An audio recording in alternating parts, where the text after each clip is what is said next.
Join भाई मुझको यहाँ से ज्वाइन कर दो मेरे को। नमस्कार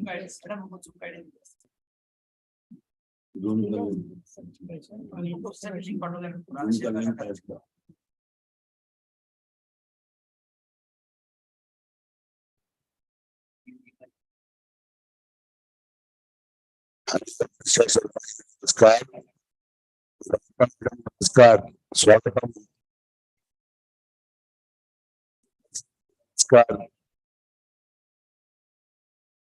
नमस्कार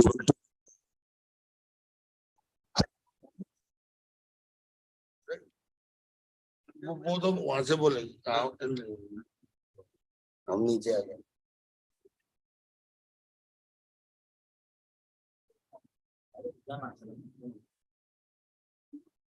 आओ ना Hariom Priyadarshini ji am I audible respected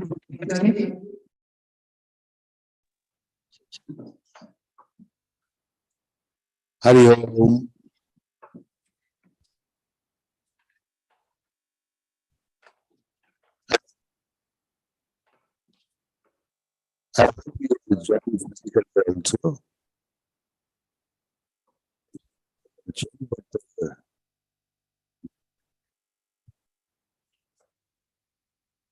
all my resources, mentors like you, Dr. Suhas, they have supported. One thing, kindly unmute yourself. Hariom. Am I audible? Somebody please communicate.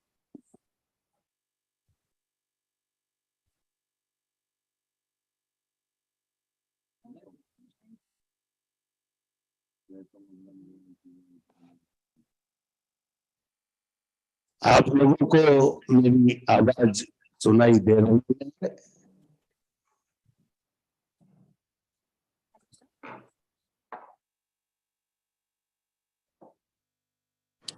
Hello, sir. Good morning. Good morning. Very, very good morning.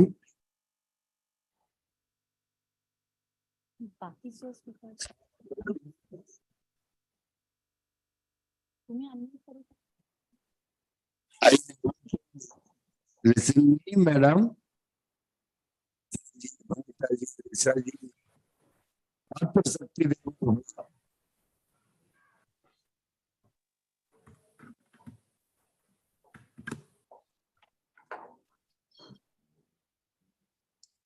Hariom क्या हुआ तेरा वादा? हरिओम नमस्कार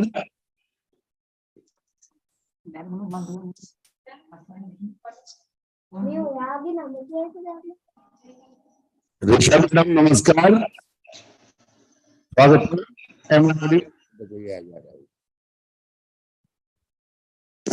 Rishabh madam नमस्कार Yes, sir. Yes, sir. Am I audible? Yeah. Okay. Yes. आलेत म्हणजे आता कोण गेले म्हणे अमोल सरने पाठवले एकच दिले अमोल सरांना ते हार्ती सरांचा नाही आता एवढे पाठवले म्हणजे हरिओम शांतलाल जी नमस्कार विशाल जी नमस्कार Namaskar, sir. Namaskar, sir. Thank you. Namaste, namaste, Professor Pavan. Namaskar. Namaste to everybody. I would like to welcome you all. मैं आशा करूंगा कि अब लाइव करना शुरू करेंगे। विनय, go live. As per our tradition, the culture of our valuable India, Mother India, we would like to start today Swasthayu 2K. I would like to request all the audience to keep their mic mute, please. whoever is speaking, only mic of that person should be open. Kindly cooperate. Voice move. I, Dr. Pauline Sharma, on behalf of Dr. Suhas Shetty, welcomes you here, maybe virtually, but we are here. So I would like to start the event with Ishwar Stuti. Shantala ji namaskar, Priyadarshini ji namaskar, ऋषा जी नमस्कार, सभी मात्र शक्ति को मेरा सादर नमन नमन नमन।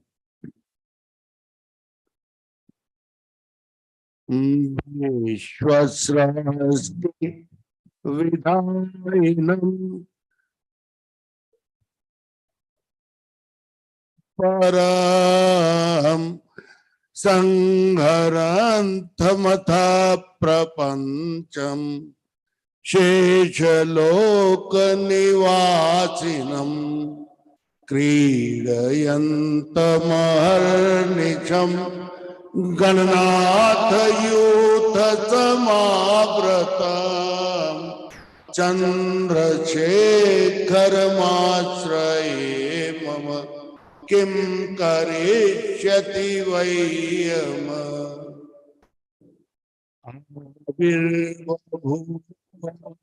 कलशं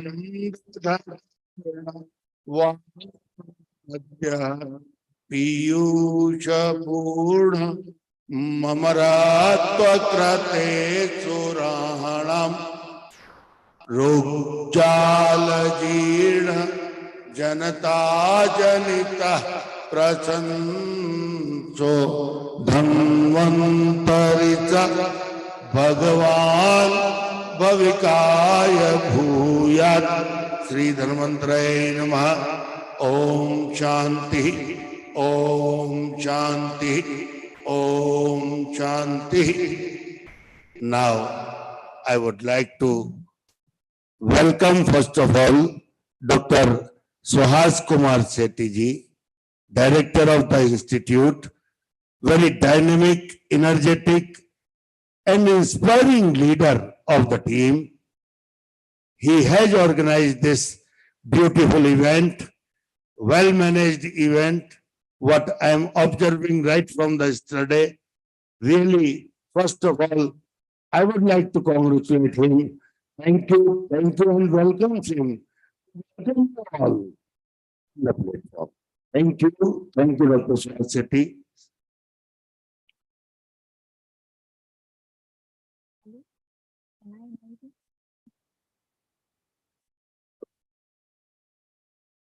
A very good morning to one and all present here. Myself, Dr. Swasthayu, Coordinator for Overseas Activity and this Global Consortium, KLE Ayurwal, welcome you all to the second session of Global Consortium at Swasthayu 2K22.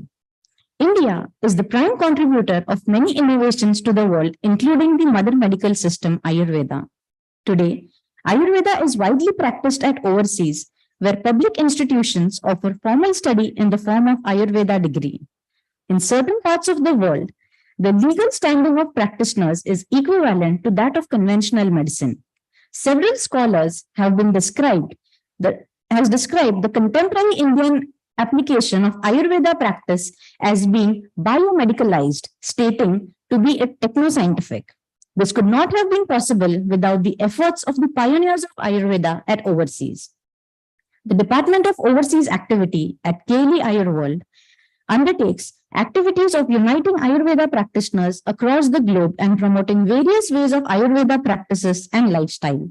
We are working in collaboration with various overseas universities and offer student exchange programs, in-house hands-on training to aspiring Ayurveda students from overseas, distant lecture series and webinars, collaborative research, and teleconsultation to patients seeking Ayurveda treatment. We intend to extend our boundaries and explore the opportunities for young Ayurveda to make their way around the world and promote Ayurveda. The Global Consortium is another step forward to support the program launched by our Honorable Prime Minister Narendra Modi ji to heal in India and heal by India.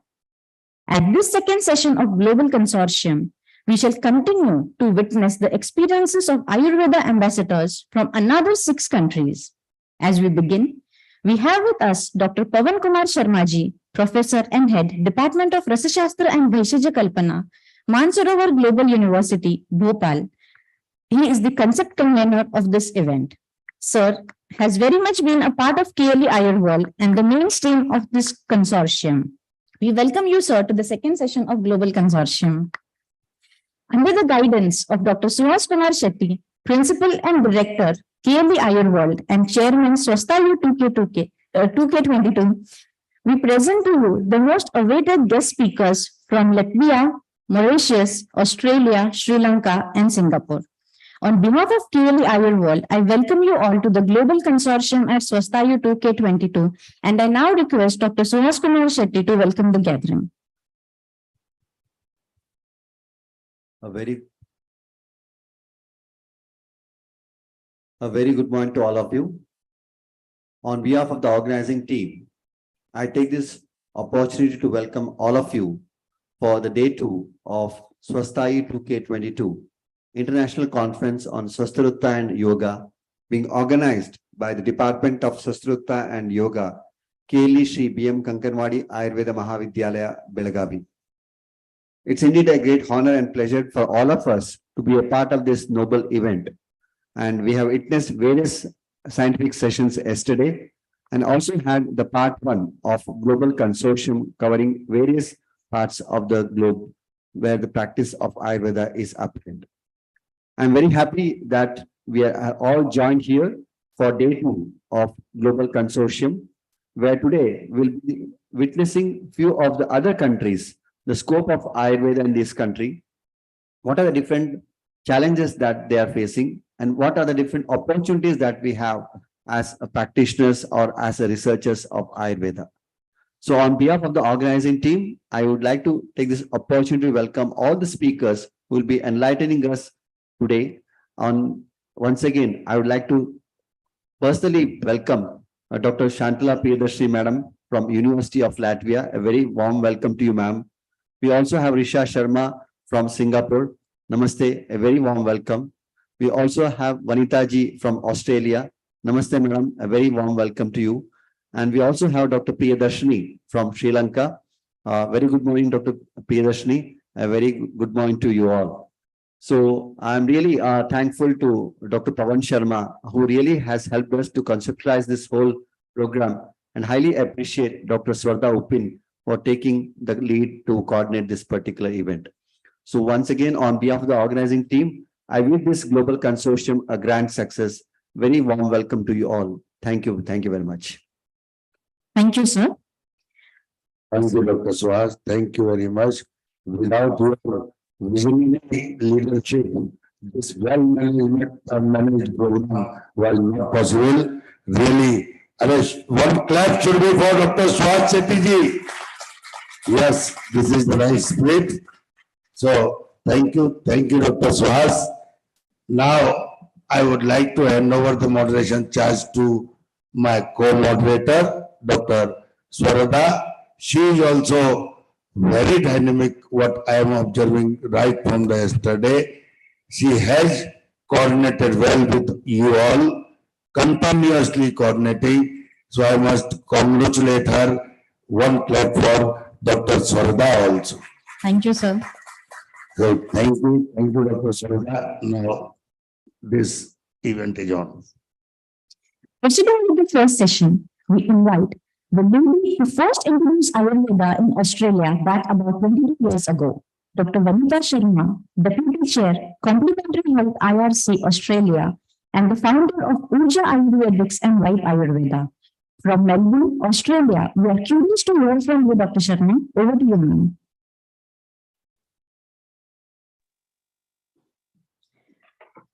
Thank you very much. Am I audible? Am I audible to everyone? Okay, thank you. Well, I'm so privileged and honored to be the part of this global consortium and represent Ayurveda from Australia, which I always get a privilege and honor to be presenting even as a part of the panel. And it's such a great initiative by the BKM Mahavidyalaya, Ayurveda Mahavidyalaya.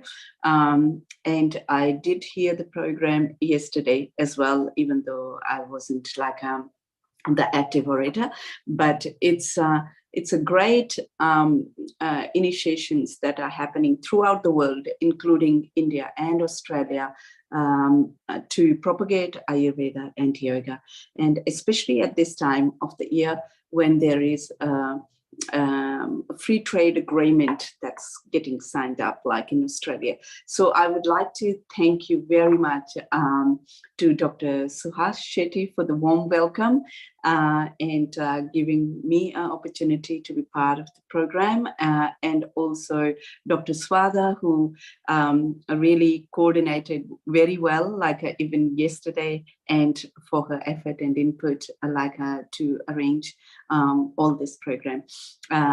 Dr. Pavan, I had been working with Dr. Pavan, as in I participated in various programs, he has been quite actively engaged and committed and dedicated. Like I haven't seen such a dedication in anyone as Dr. Pavan Sharma ji, and I am really glad and honored to be part of this global.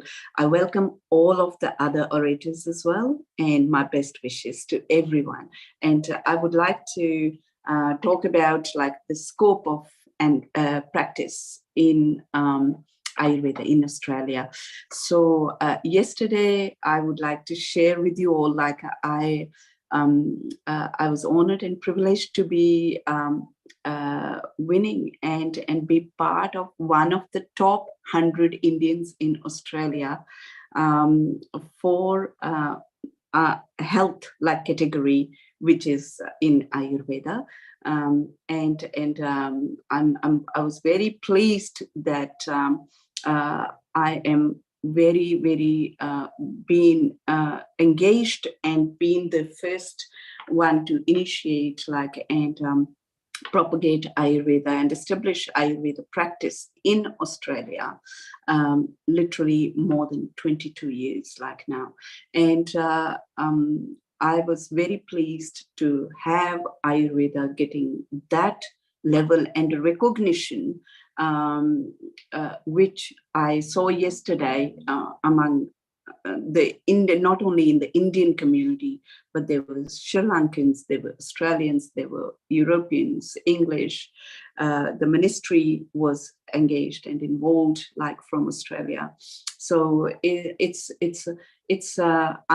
feel that I'm blessed and honored to be part, to bring this legacy, Indian legacy, to Australia and to the Western world and community, to benefit as our Prime Minister, Honorary Prime Minister Narendra Modi ji, he wants to use Ayurveda as to heal India and by India, but through even us Indians, and the Ayurveda acharyas, who are they're out in the West and can bring it out to rest of the world. So what I would like to say is I acknowledge and I express my gratitude to everyone who is contributing in this field anywhere in the world. And among the various countries, where Ayurveda has developed a presence, its status varies widely. And outside India and Sri Lanka, the trade, practice, and education of Ayurveda are growing in many countries, but it has yet to gain full legal recognition as a medical system. So it's considered as a complementary health, not as a medical system like in the Western countries. Nonetheless, even without formal legal status, it's been established globally as a unique system of healthcare. And in Australia, like other developed countries, such as America, Europe, and Australia, Ayurveda is widely practiced as wellness therapy under complementary general health stream or under naturopathy with no separate recognition or regulation. So the medicines are sold more than food, herbal supplements, and cosmetics without the intervention and Ayurveda practitioner as over-the-counter products. Many educational institutes offering various Ayurveda courses are run in Australia, are registered, but 70 to 80% Ayurveda herbs are not allowed in Australia, which restricts the practice of Ayurveda in its full form. Illegal imports and internet marketing, which risks endangering public health, increased whilst negatively impacting the reputation of the system and public health simultaneously. The practice and education of Ayurveda is flourishing in many states like Victoria, New South Wales, Queensland, Adelaide, Perth, and have successfully propagated Ayurveda in Australia. There are a number of established centers of Ayurveda clinics all over the country. Training in Ayurveda consists of non-practitioner courses, home study programs, and practitioner programs. A couple of associations register Ayurveda practitioners trained overseas and local in Australia now. The association's most important accomplishment to date has been the establishment of minimum practitioner standards. And we have I'm the CEO and a chairwoman for Australasian Pacific Council of Ayush Sciences that I established and founded in Australia. So anyone throughout the world can join our organization. We have a website as well, which is APCAS, apcas.org.au. And also just to be sort of like being in connection and connected and do whatever to get Ayurveda recognized, especially in Australia. So I'm practicing in Melbourne, Victoria since more than 20 years, one of the earliest training the local students and overseas trained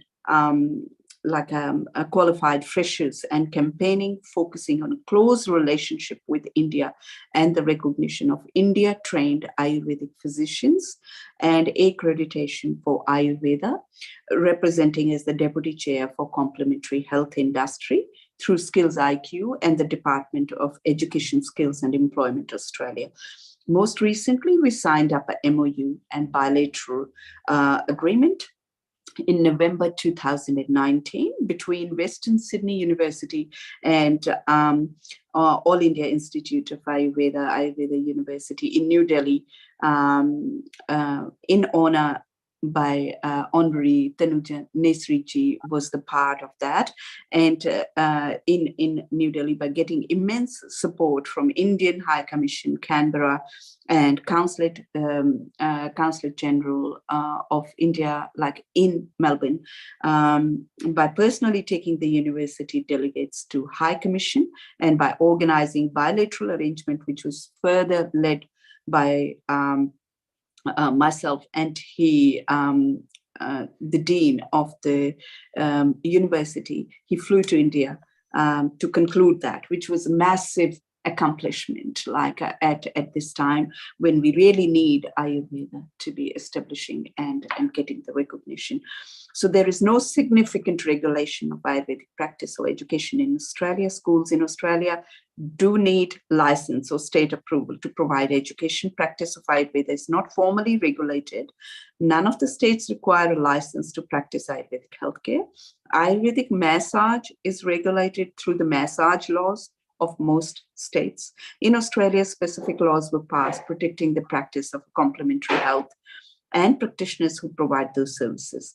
The practice of Ayurveda is protected within these laws so long as the practice falls within the limitations of the law and does not impinge on the scope of practice of other licensed healthcare professions. Having no formal scope of practice defined through legislation, the practice of Ayurveda is defined more by what cannot be done than by what can be legally practiced. While the laws in each state vary, there are many commonalities to these laws that restrict the practice of Ayurveda, the medical practice acts established in each state being the most significant. The following is the list of actions that are generally considered illegal in Australia.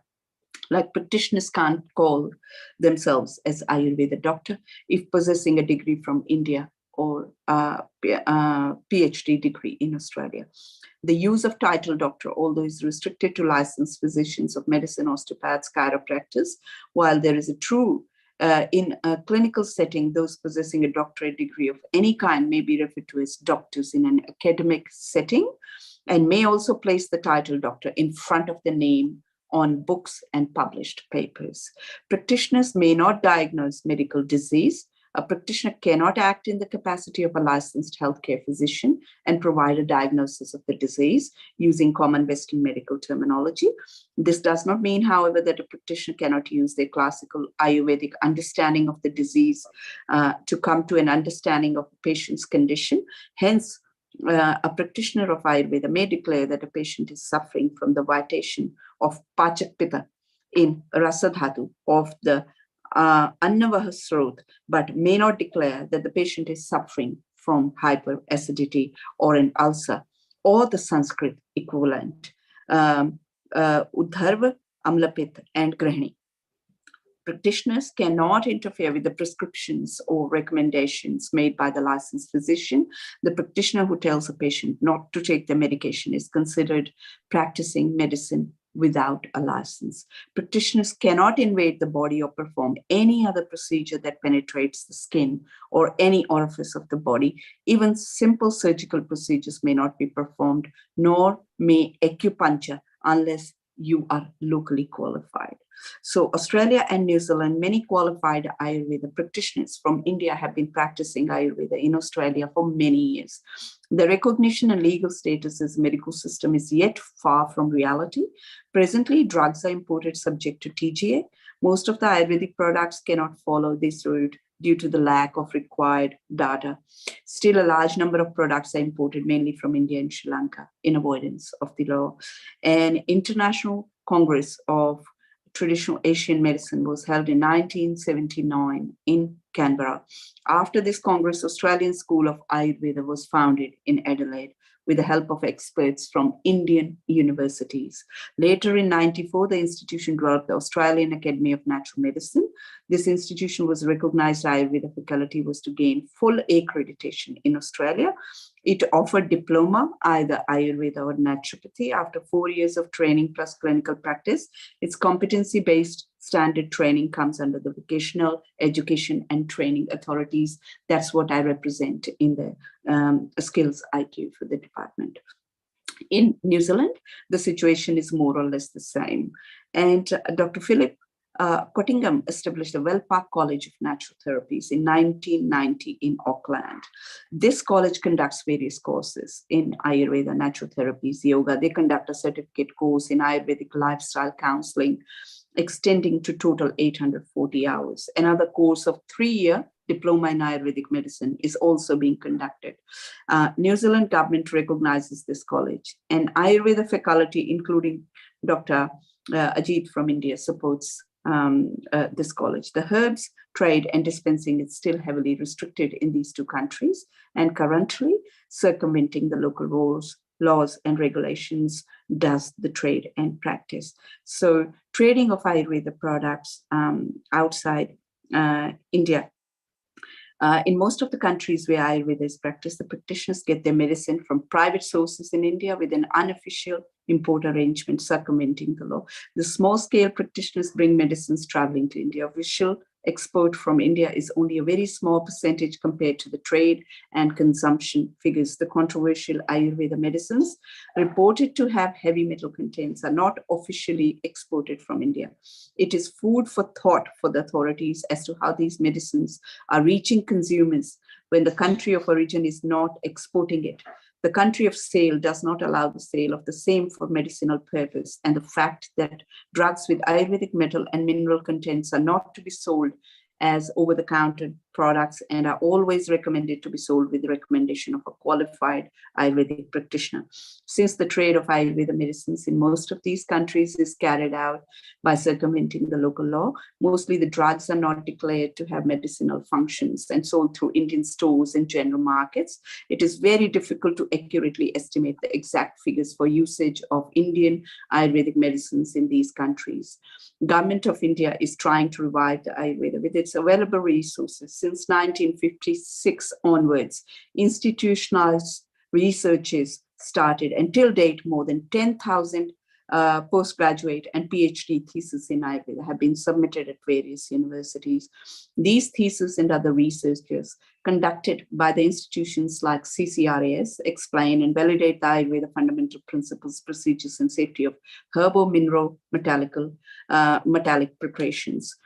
Further, in the end, all the major scientific and medical laboratories and research wings of the Government of India, ICMR, CSIR, and its laboratories like ITRC, CDRI, etc., are working for revalidation, confirmation, and certification regarding toxicity of these drugs.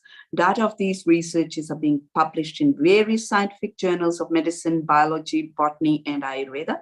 Many books have been published collecting the summary of researches done on the various Ayurveda drug preparations. These publications list the efficacy and safety aspects of Ayurveda medicines. The Ayurveda text lists the possible unwanted side effects of minerals, metallic preparations. Commonly known toxic drugs are being subjected for the possible toxicological studies. These are reported in scientific journals and personal communication during seminars.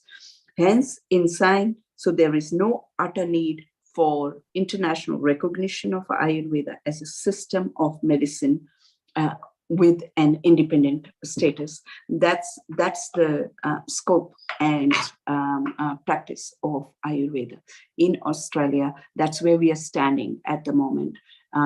So all we're doing is just practicing and waiting for the day when it would be recognized. Just recently, with the free trade agreement, we've got approval for yoga practitioners to come and work here for 5 years in Australia.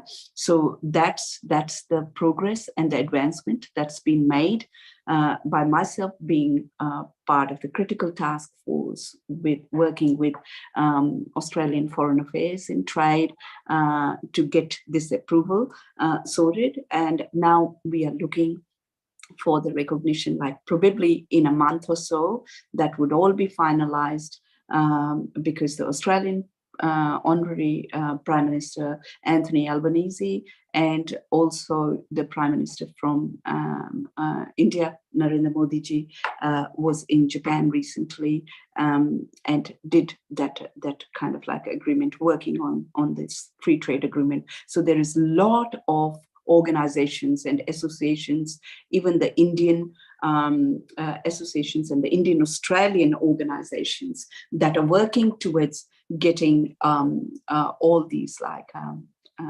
trade agreements sorted. So we hope for the best. Thank you and namaste. So it's a turn for Ayurveda to take its recognition and come on board.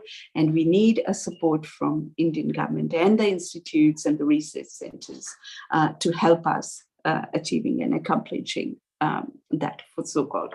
Thank you. Namaste. Thank you, madam. I am really confident that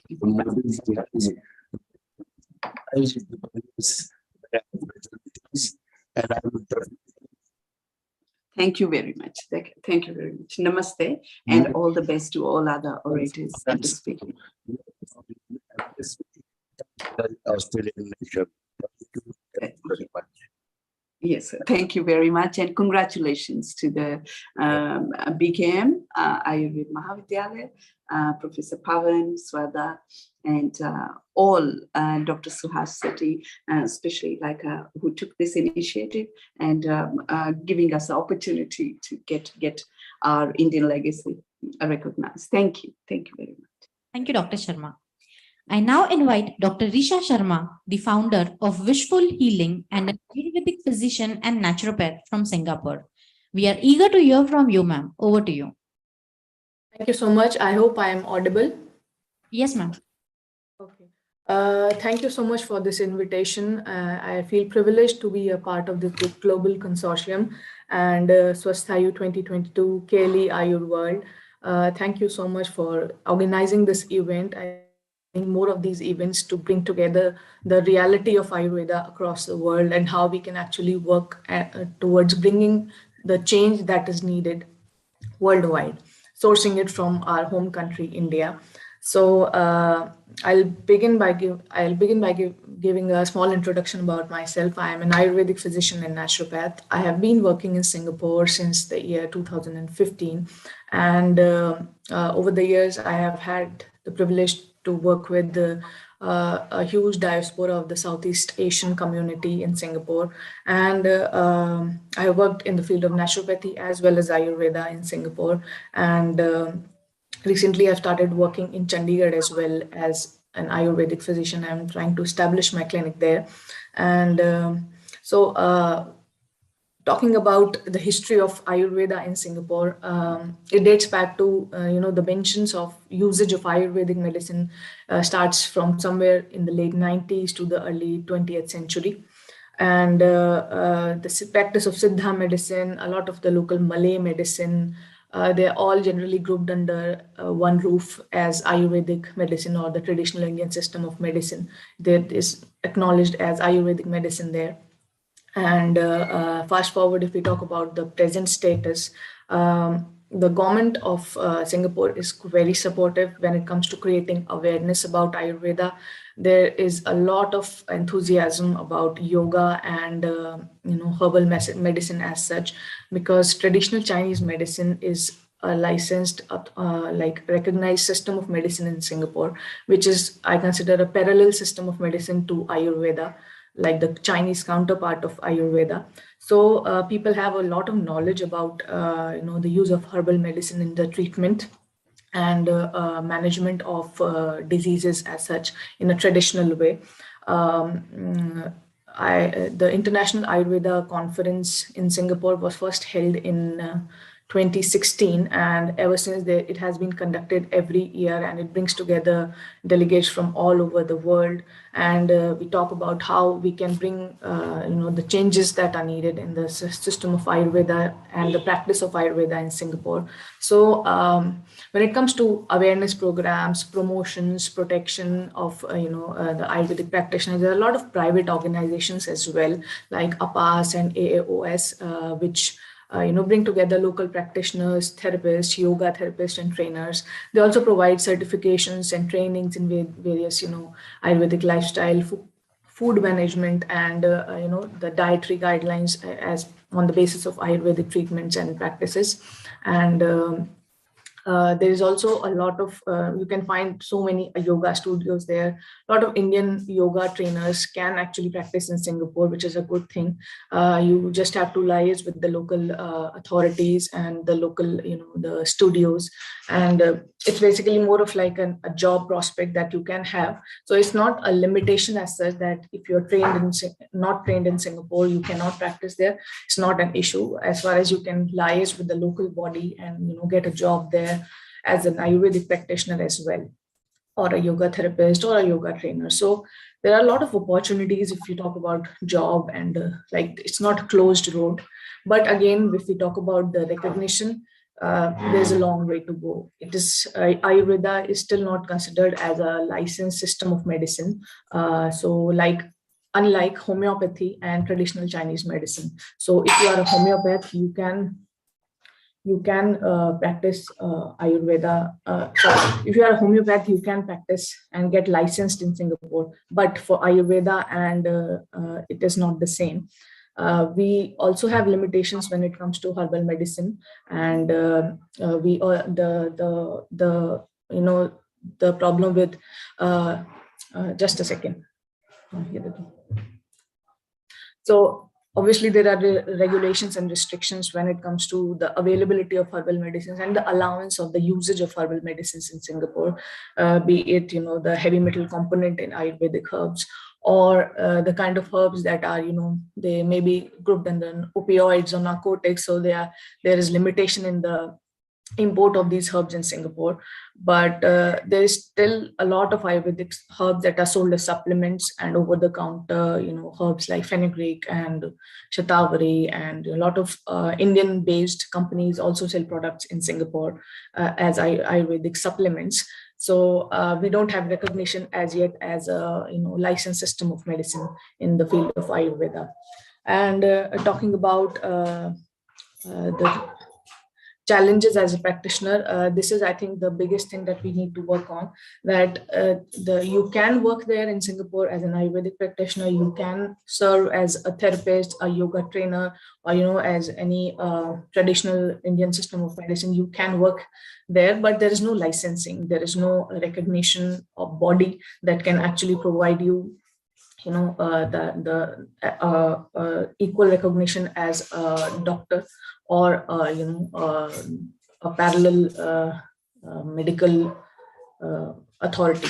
So, but in my experience in the last 8 years, I think if you look at the brighter side of things, there is so much that can still be done, and we are doing it. We can still manage patients with the limited access that we have, and people have enthusiasm, especially like we have a huge Tamil community in Singapore, especially in Little India and Singapore. There is a lot of demand for Ayurvedic treatments and Panchakarma therapies, and there are many Ayurvedic centers operating there.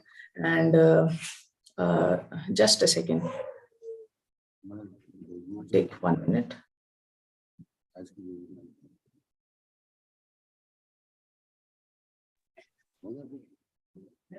Okay, sorry for the disturbance. So a lot of the Ayurvedic practitioners can actually practice in Singapore, but it is operating more like a business, and we are not recognized, as I told you already, as licensed professionals. So this is, I think, something that the Government of India, Ministry of Ayush should work with the High Commission of India, which is already working very hard in Singapore to create awareness about Ayurveda. But there is still a long way to go, and I hope with these kind of endeavors that, like today, we can actually work towards achieving more recognition, more allowance of and import of herbal medicines in Singapore, and when we can work with the same dignity and authority that we work in India. And in my own experience, I have extensively worked in the field of autism spectrum disorders in children and in lifestyle management. And since today's global consortium is about Swasthayu and yoga, I consider Swasthayu principles as the first aid for any starting of any kind of treatment. So being a physician, I think you have to, if you cannot change the pathology of the patient, what you can still do is bring comfort to the patient. And I think as any practitioner, this is our first and foremost duty, to bring comfort to our patients. And Swasthayu principles teach us exactly that, like the shloka, sam dosha, samagnish, sam dhatu, malakriya, prasannatma indriyamana, swastha itya vidhyate is the health, Ayurvedic definition of health. And I think it's a very holistic approach. And I use these principles a lot in managing all the lifestyle disorders that we have seen. And interestingly, you talk to people from different countries in Singapore, being a cosmopolitan city, we get a lot of expats in Singapore. And it's amazing to see how our basic principles that have proved the test of time in the 5,000 years still are so valid and so so apt when it comes to lifestyle management, even pathological diseases. We are doing equally good, no matter whether we are recognized or not recognized. There's so much that can be done through Ayurveda, and Swasthayu is something that actually shows us the guiding light into any kind of treatment protocols that we enter into eventually.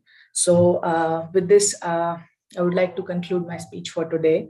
And I hope I was able to provide some insights into the reality of Ayurveda in Singapore as of today.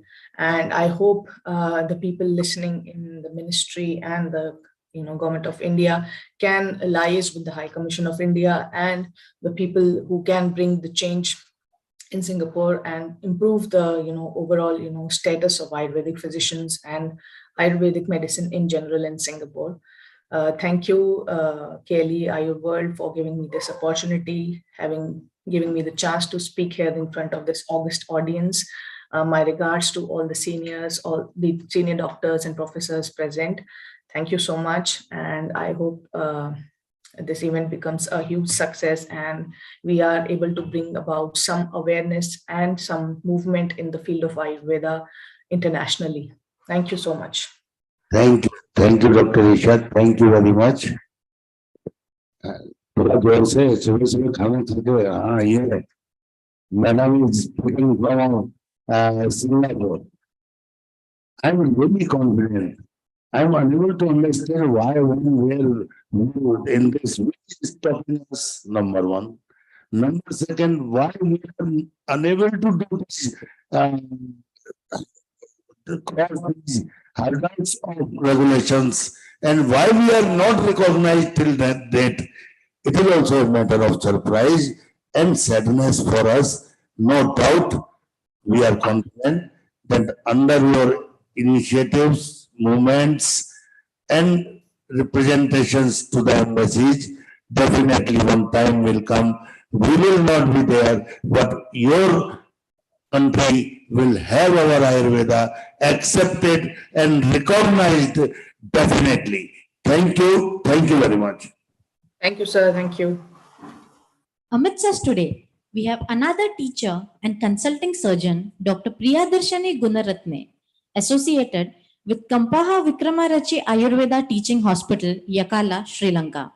We request you, ma'am, to share your experiences and scope of Ayurveda at Sri Lanka. Over to you.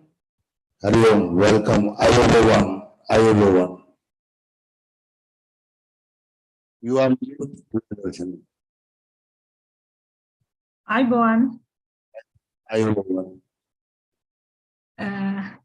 I'm so happy to participate such a great event today as a Sri Lankan Ayurveda doctor. So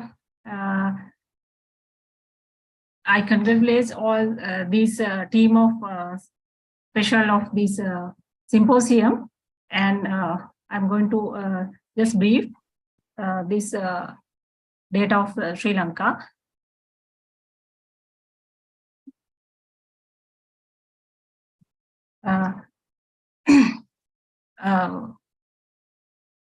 Actually, I'm a practitioner of consultant Ayurveda surgeon in Sri Lanka since 2016.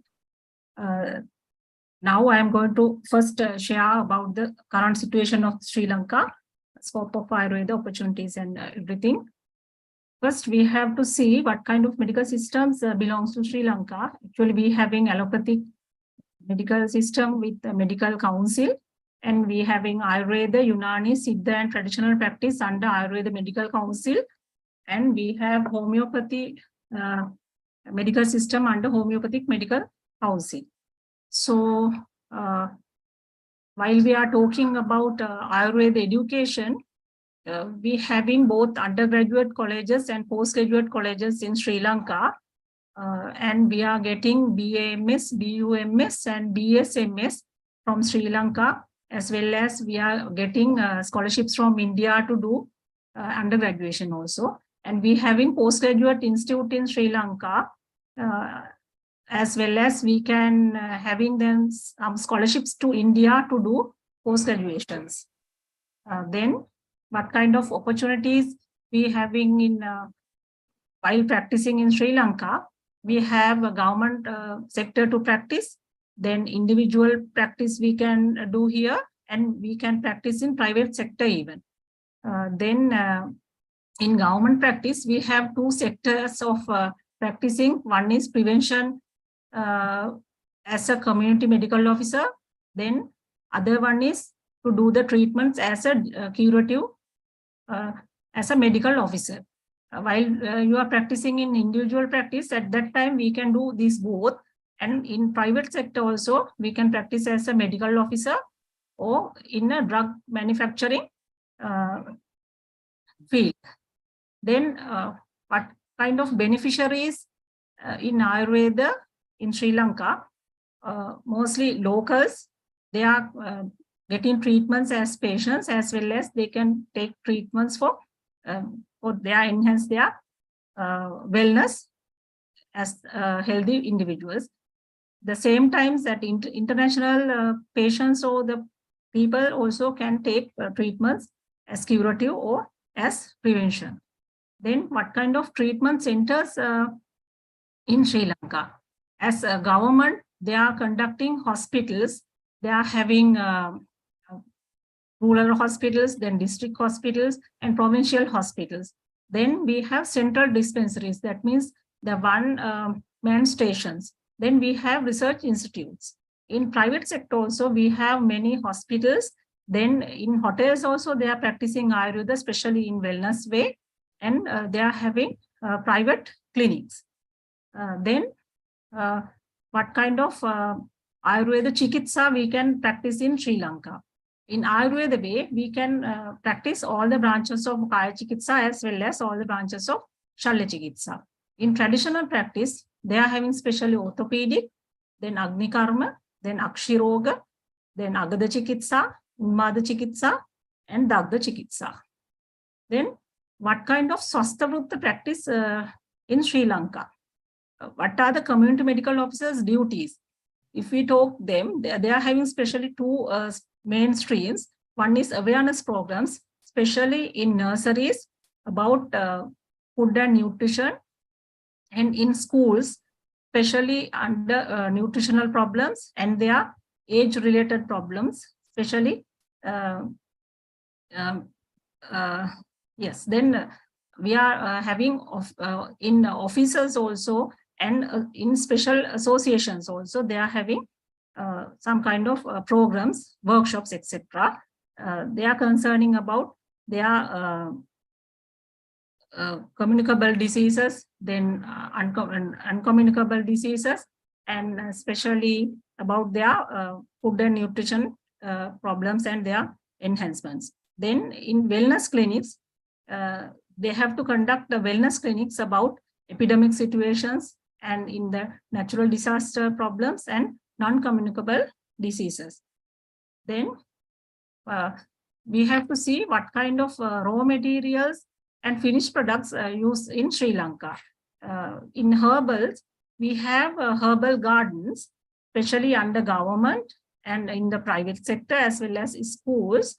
They are maybe as model gardens or for using collect herbs for the productions. Then we having mostly home gardens in each and every homes. Then we can export some medicines and we can import some medicines from other countries.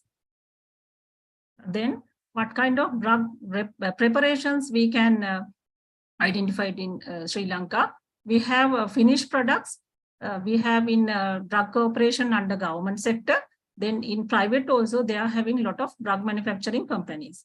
While we are talking home remedies, we can use a lot of species of herbs as day-to-day life. Then what kind of drug preparations by that home remedies, preparations by especially grandmother and mother, then professional practice, then medical practitioners and the traditional practitioners can do the drug preparations. Then what kind of common medicines using? This is actually, I'm not mentioning all the types of medicines, but I have mentioned mostly common medicines we are using. In Ayurveda way, Vata, Arishta, Asava, Thaila, Vati, Avaleha, Rasayana, Arka, etc. In traditional practice, they also having Kalka kind of pates applying for the local problems. Then Basna, that is a very, I think, unique medicine for Sri Lanka. Then oil and Panta. Then especially I have to mention here we are using a lot of cosmetics made by herbals, and we are using a lot of species of herbs not only for applying, for eating and drinking also. Especially, we are making rules, juices from herbs, and we are taking salads and fry salads as foods. Then we are having more healthy foods, various presentations from pulses, grains, vegetables, fruits, etc. Then having more than 25,000 registered Ayurveda and traditional practitioners here. Then Ayurveda medical shops commonly available in whole country. Not like other countries, we are having various medical shops in various places, and their availabilities varies. Then a lot of people believe and seeking treatment from Ayush, especially from Ayurveda and traditional systems. Here, as well as allopathic practice, they are seeking Ayurveda treatments also in many conditions. Then especially I have to mention, we have a college of Ayurveda surgeons in Sri Lanka. Then what are the challenges for Ayurveda practice in Sri Lanka? Especially, we are not having all raw materials. So we have to import some medicines from the other countries, especially from India. But here, these times, we are having some restrictions for import some drugs. Then we are having limited finished products. That means the whole availability of the Ayurveda products are not available in Sri Lanka, but we are having some ranges of finished products. Then not using much technology.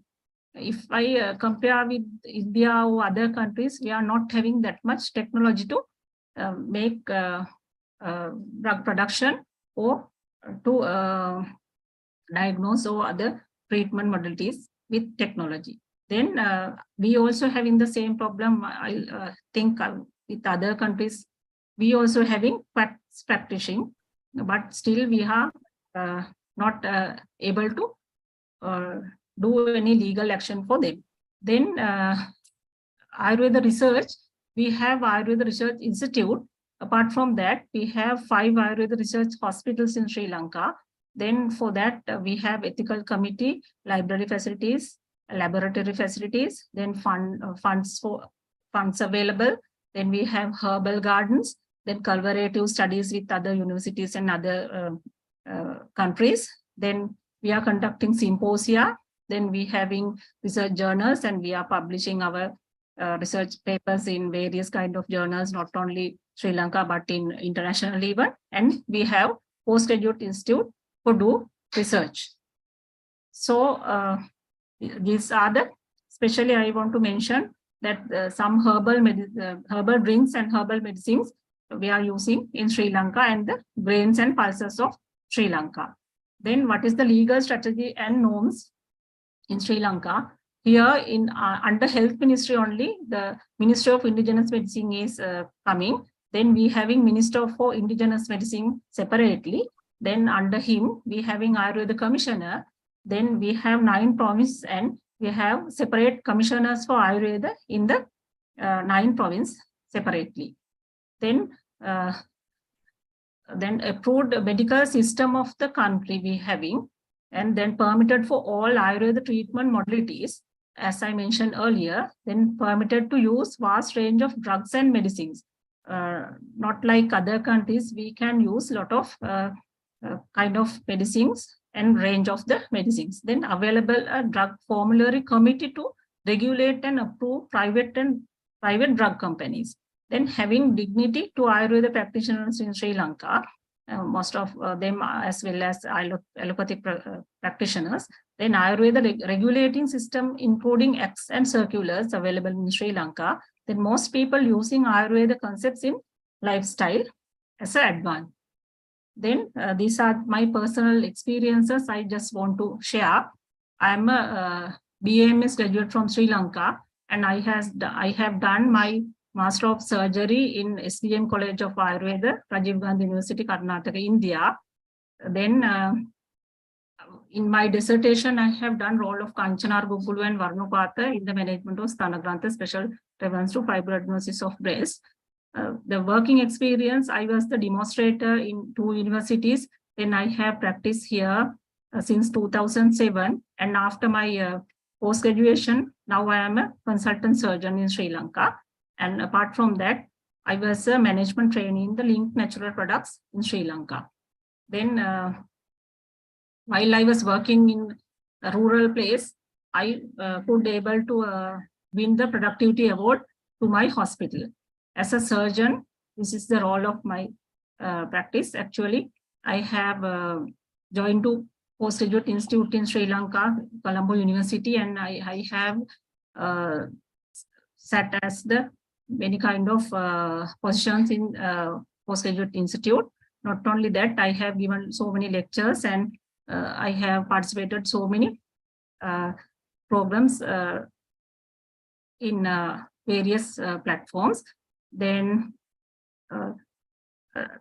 again, I have participated a lot of seminars and I have presented a lot of papers in various kind of seminars. Then I have done a lot of media practice as TV programs, in radio programs and webinars. Also, I have written a lot of articles and I have my Facebook page as my surgical clinic.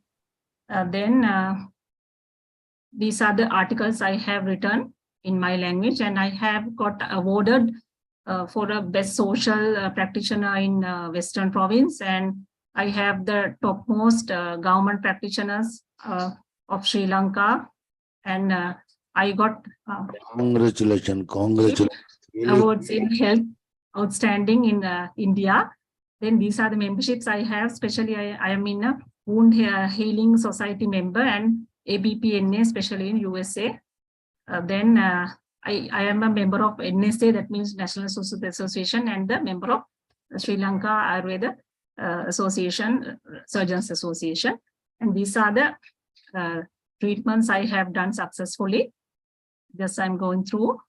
Then these are the common diseases what I am practicing here, especially cancers and especially wound and that breast diseases. These are the karma we can use. That means Shalya karma and the Parashalya karma and all Shashtidupakramas.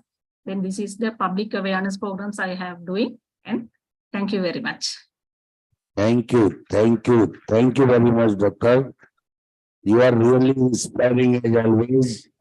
Being a lady surgeon, you can communicate each and every subject very loud and clear with humbleness. Really great. Thank you. And we are proud that your country is our sister country in SAARC country. So we are together. And you are passed from India. Before inviting next speaker, Dr. Ish, I would like to welcome Dr. Ish, Professor in professional introduction will be given by my coordinator. But before that, I am loud and clear out of the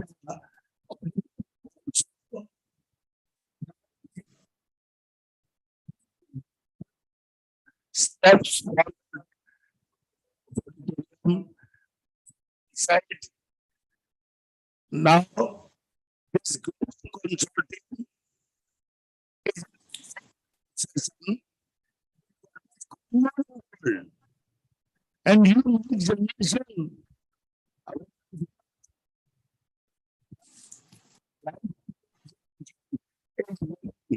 much ability to fly anywhere.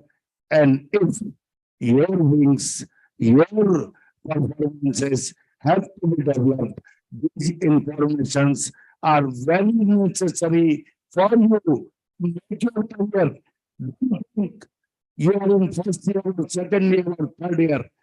Ultimately, this is the hard truth will come in front of you that whether our Ayurveda is recognized or not, or whether I can go or not. So this is the golden opportunity created by Swasthayu leadership of Dr. Swasthayu. I would like to request all rendering here and there inside in the auditorium. Thank you. Welcome, Dr. Patinkar Sahib. Welcome, Agnihotriji, Professor M. Madam Swasthayu. Thank you, sir.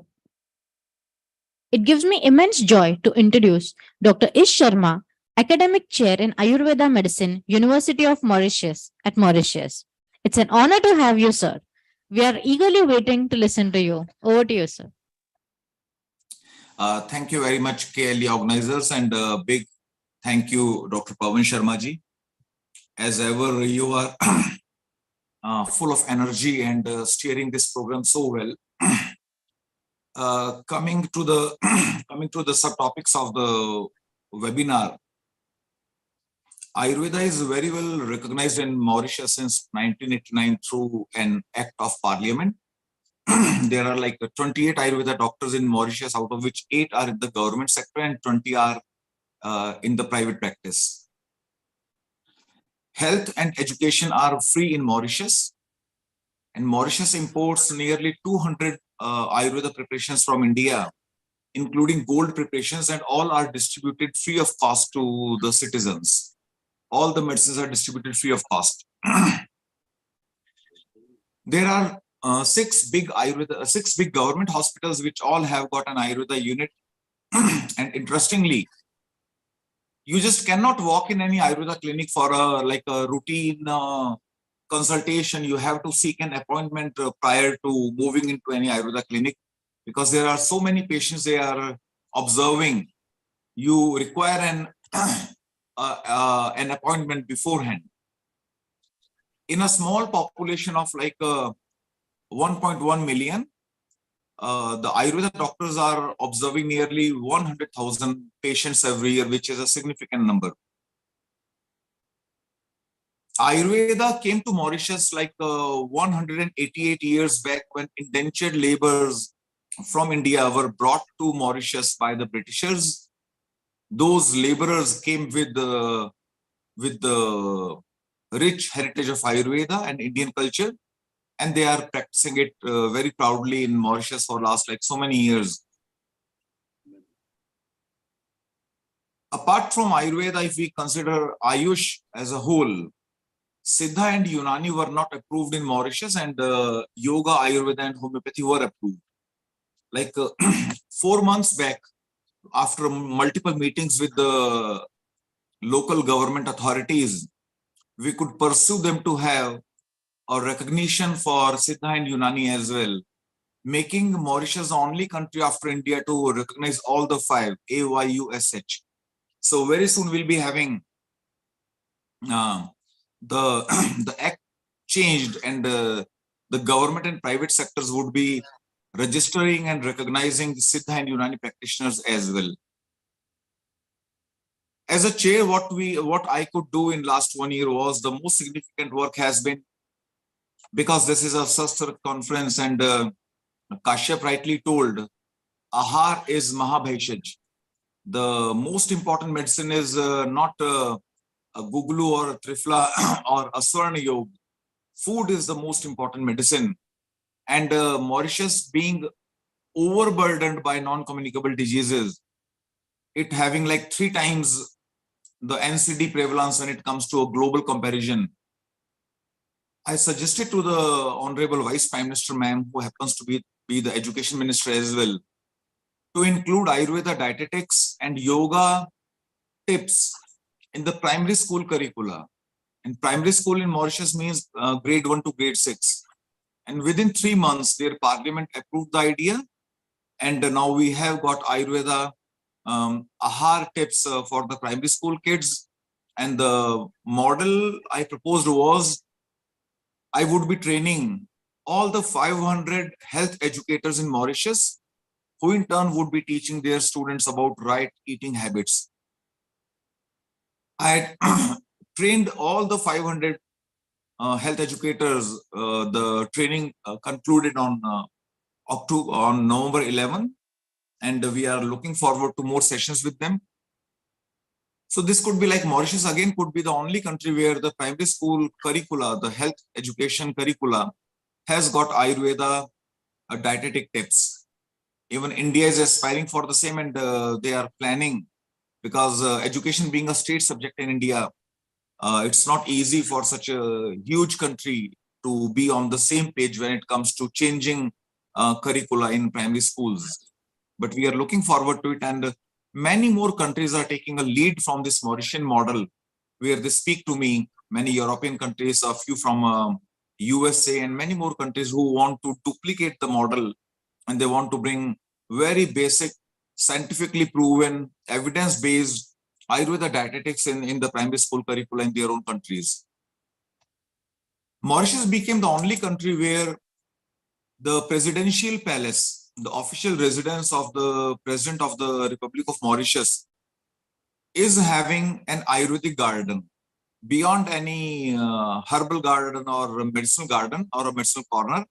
Now we have got a full-fledged Ayurveda garden at the presidential palace, which is a spread over 5,000 square meters. And I proposed 80 herbs, out of which 50 we could procure in Mauritius and 25 we are requesting the Ministry of Ayush to send to us. So these have been a few very important developments. And I believe, this being a Swasthayu conference, we have to focus more and more on food awareness, Ayurveda dietetics, because many of us might not be practicing Ayurveda Ahar Siddhanta, and we somehow, because the relationship with food being so underrated and so subdued, this is a very complex relationship, and we have to reestablish this relationship with food, with Ahar, because a very small correction or a very small mistake towards our dietary habits is bound to snowball into something very good or something very bad, which is greatly overlooked by many of us. That is where I would be again pitching this, that we should come to a very common consensus where some very basic evidence-based food principles should be propagated throughout the world. Everyone needs us. And I recall when I was teaching Ayurveda in Singapore, and we were looking for some good Ayurveda doctors who could talk well, who could be computer savvy, who had some conviction in Ayurveda. It was in the year 2007-8. It was very difficult to find very few of them who were nice with communication skills, who had faith in Ayurveda, who were computer savvy, and who could do some very basic yoga, etc. So it's not easy. And the way the Ministry of Ayush has pitched Ayurveda in last 1 decade, every city and every street in the world requires an Ayurveda practitioner. So many of us being Ayurveda teachers, it is our pertinent responsibility to spread awareness, to have those students have full conviction in Ayurveda. They should not be feeling like, okay, we are at a wrong place at wrong time, we could not go to X, Y, Z study, etc. You know, my friend is doing engineering or MBBS and he or she could be doing better. No, Ayurveda is the history of medicine, and Ayurveda is the future of medicine. After having gone through all the medical principles, and as we studied all the Western medicine as well, I'm more than convinced that Ayurveda is the future of healthcare system the world over. A principle as simple as food. The World Health Organization, unfortunately, is still evolving. They keep coming up with new food patterns. Like in 1974, they came up with one food plate. Then 1991, there was another food plate. 2005, 2018. They keep on evolving because they are not able to ensure which is one ultimate food plan. That is where Ayurveda is so clear. There is no ambiguity. And the most important thing is interpersonal variation, inter-individual variabilities are being ignored when the WHO designs any food plate, and that's how one size fails to fit all. We have to devise one, this being a Swasthayu 2K22, developing an Ayurveda food plate is what the world could be requiring, and we have to devise one with the Ministry of Ayush, and we have to pitch it very scientifically through all the possible platforms. And I believe this was the scope I wanted to discuss. Maybe if I still have got some time left, I could be welcoming Pavanji, Swarda to put some questions forth to me, and we can be a bit interactive. Pavanji, please. Hari Om, Hari Om. Excellent. You are really inspiring as always, Dr. Ish. Very nice, very nicely explained. And again, I would like to be humble by requesting you that please make a bridge, Ram Setu, Sri Ram Setu, as made by Sri Ram in Satyuga. So make a bridge for our students, make a bridge for our experts, make a bridge for our capacity builders, skill developers. Yoga, naturopathy is always right, but the base of yoga or naturopathy is our Ayurveda, because in a strong Ayurveda, we are covering everything. Though yoga is popularized much more, but we feel proud that our Ayurveda is the root of all these additional activities. Thank you, Dr. Ish. Thank you. तालियों में कंजूसी क्यों है भाई? थोड़ा जोर से ये शाबाश स्वर्दा. Thank you, sir. थोड़ा एक minute. Poland, from Poland, yesterday one expert lady was with me, Carolina. Whether Carolina is in the auditorium? If yes, okay, please raise hand. Otherwise, thank you very much. So, Swarda. Thank you, sir, for your wonderful experience sharing and giving us so much insights over how Ayurveda functions at your place. Regarding the questions, sir, we have designed Google Forms, and the questions would be directly reaching and like the delegates would directly be able to ask the questions and connect to you. So we just made this arrangements because of the time frame. So thank you once again, sir. So now it gives me immense joy to introduce Dr. Shantala Priyadarshini, Professor, University of Latvia, Europe. Dr. Yes, sir. Okay. Dr. Priyadarshini is one amongst the fortunate physicians to have been deputed by the Ministry of Ayush, Government of India, and is the chair at Europe. Yes. So we are eagerly waiting to hear from you, ma'am. Over to you. Can I have my slides, please? Sure. Yes, ma'am. So at the beginning, let me thank the organizers for giving me this privilege, this opportunity.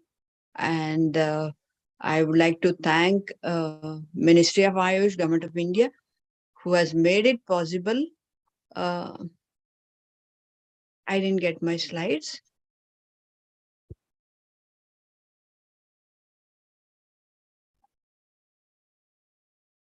Is it visible, ma'am? Yes. Okay, fine. So, so it is Ministry of Ayush which has deputed me. It means a lot of responsibility to the University of Latvia. And here at the other part of the slide, you could see Amrit Mahotsav, Amrit Kal. Ayurveda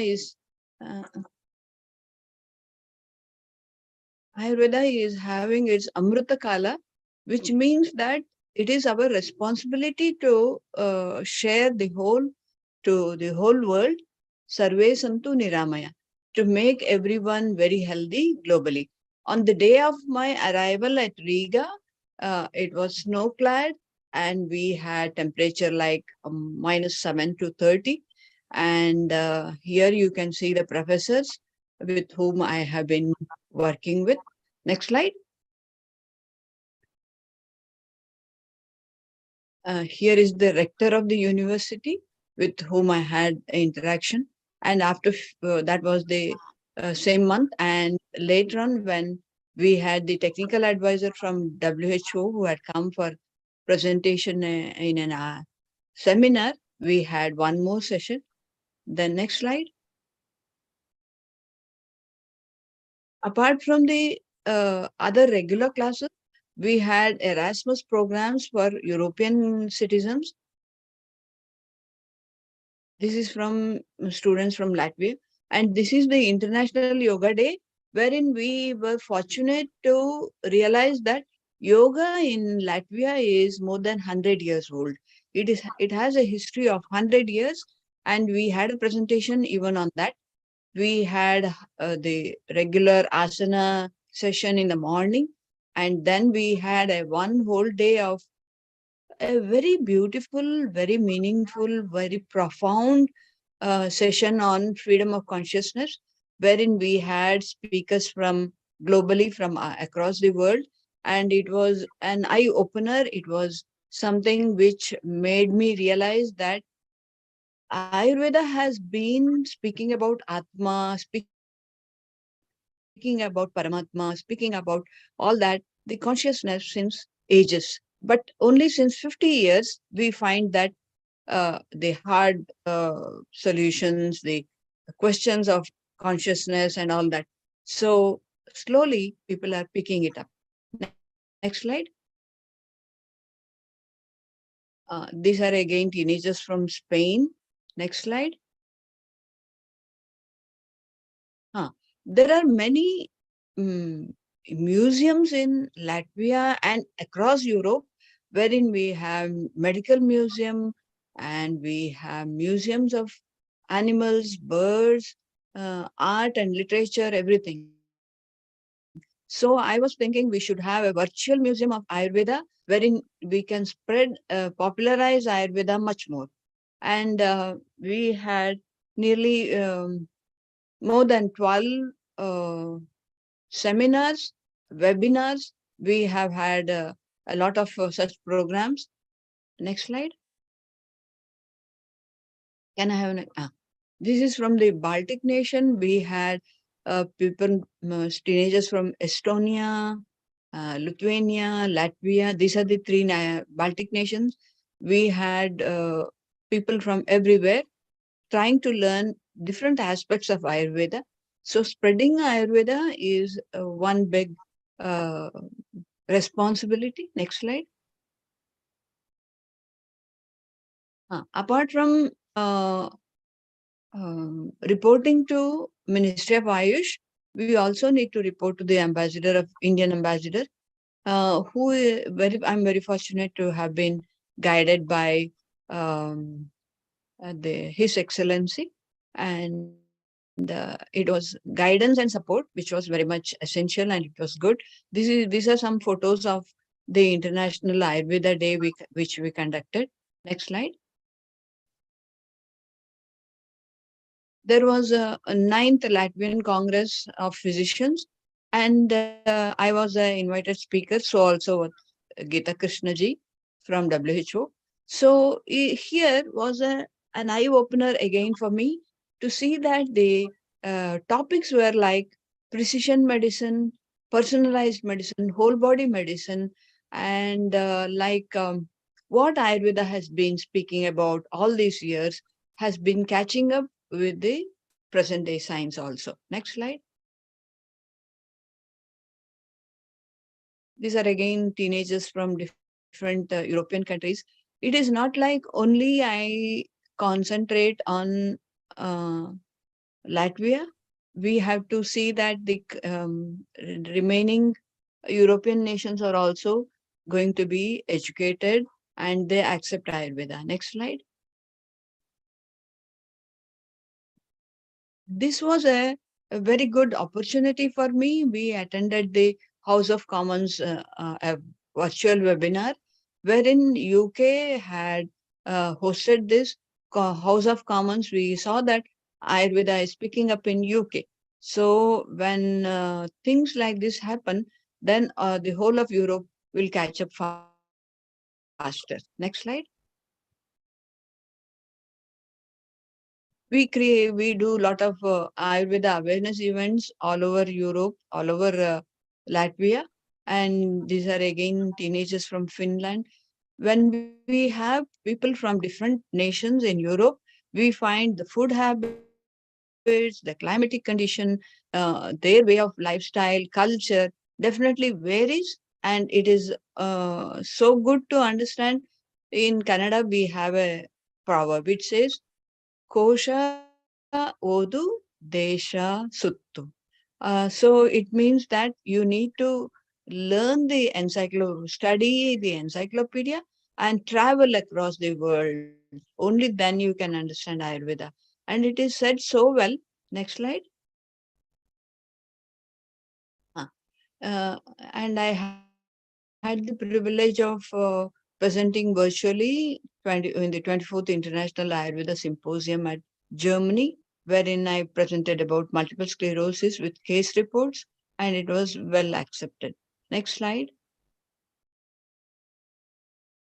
Here is one more, which is World Ayurveda Congress, a satellite event in Berlin, wherein we had a very good event.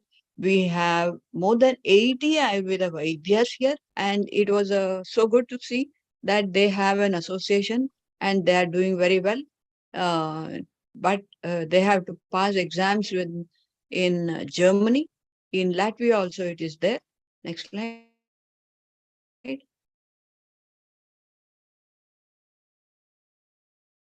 Next slide. So Latvia has got 4 seasons, and food habits are different. So you can see that what this is the autumn season, when winter happens, when spring happens, how the nature changes. But still, Mera Desh Mahan. We have 6 seasons. We have biodiversity so much. We don't realize how bountiful our nature is. Next slide. Okay. So Ayurveda, you are not just a clinician, you are not just a speaker, you are going to represent not only India, you are representing uh, Ayurveda. You are going to be not just going to write articles, do public speaking, try to talk to scientific people. It is both a challenge and an opportunity. You need to be a diplomat to understand the culture, the way of living, Desha Satmya, Rutu Satmya, Sandhi Rutu Satmya. You have so many things that you need to understand. So it was both a challenge and an opportunity. And it was possible only because Government of India has made it possible to have Ayurveda ambassadors. You need to do much more. We need to have much more education programs, awareness programs, and create more legal confirmation.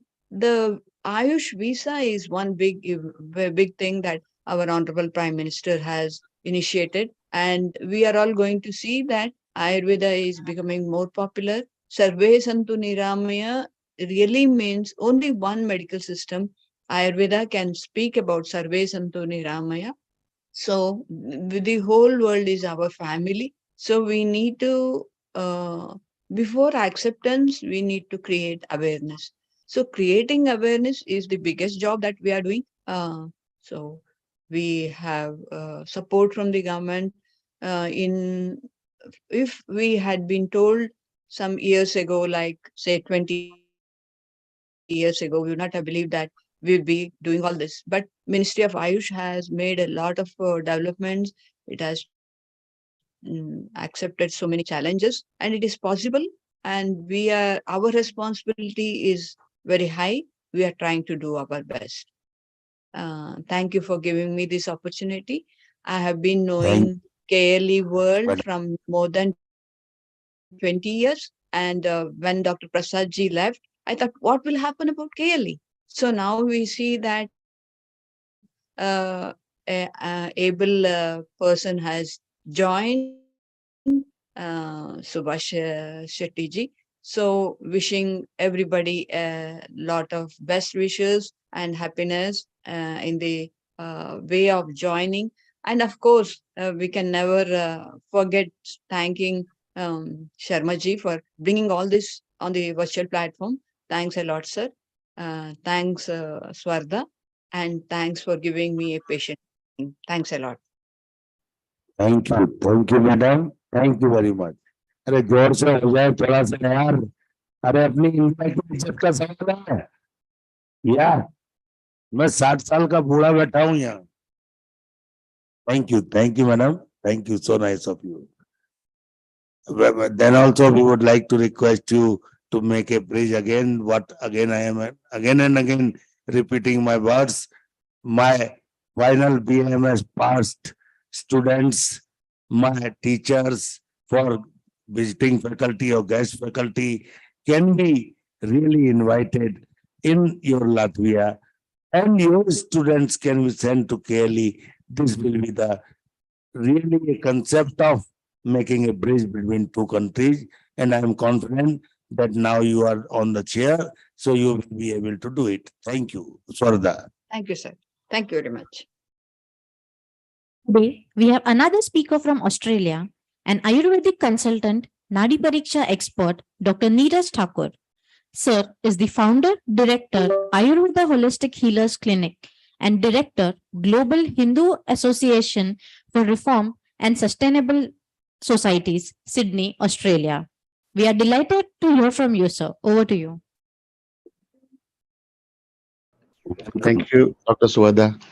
And thanks all dear eminent dignitaries over here in KLE and Swasthayu 2022, and Dr. Pawan Sharma as well, and my friend Dr. Aish and my friend Dr. Vanita, and all respected doctors over here. And very much delighted to share the scope of Ayurveda, although it's been discussed by Dr. Priyadarshini like from last couple of years, the government of India, especially Ayush is doing well to make a platform overseas and make an awareness about Ayurveda and what Ayurveda is like, and is is very much going on well throughout world, and especially, and we are very much delighted to say like shortly this Ayurveda chair is coming up in Australia as well, like in Sydney.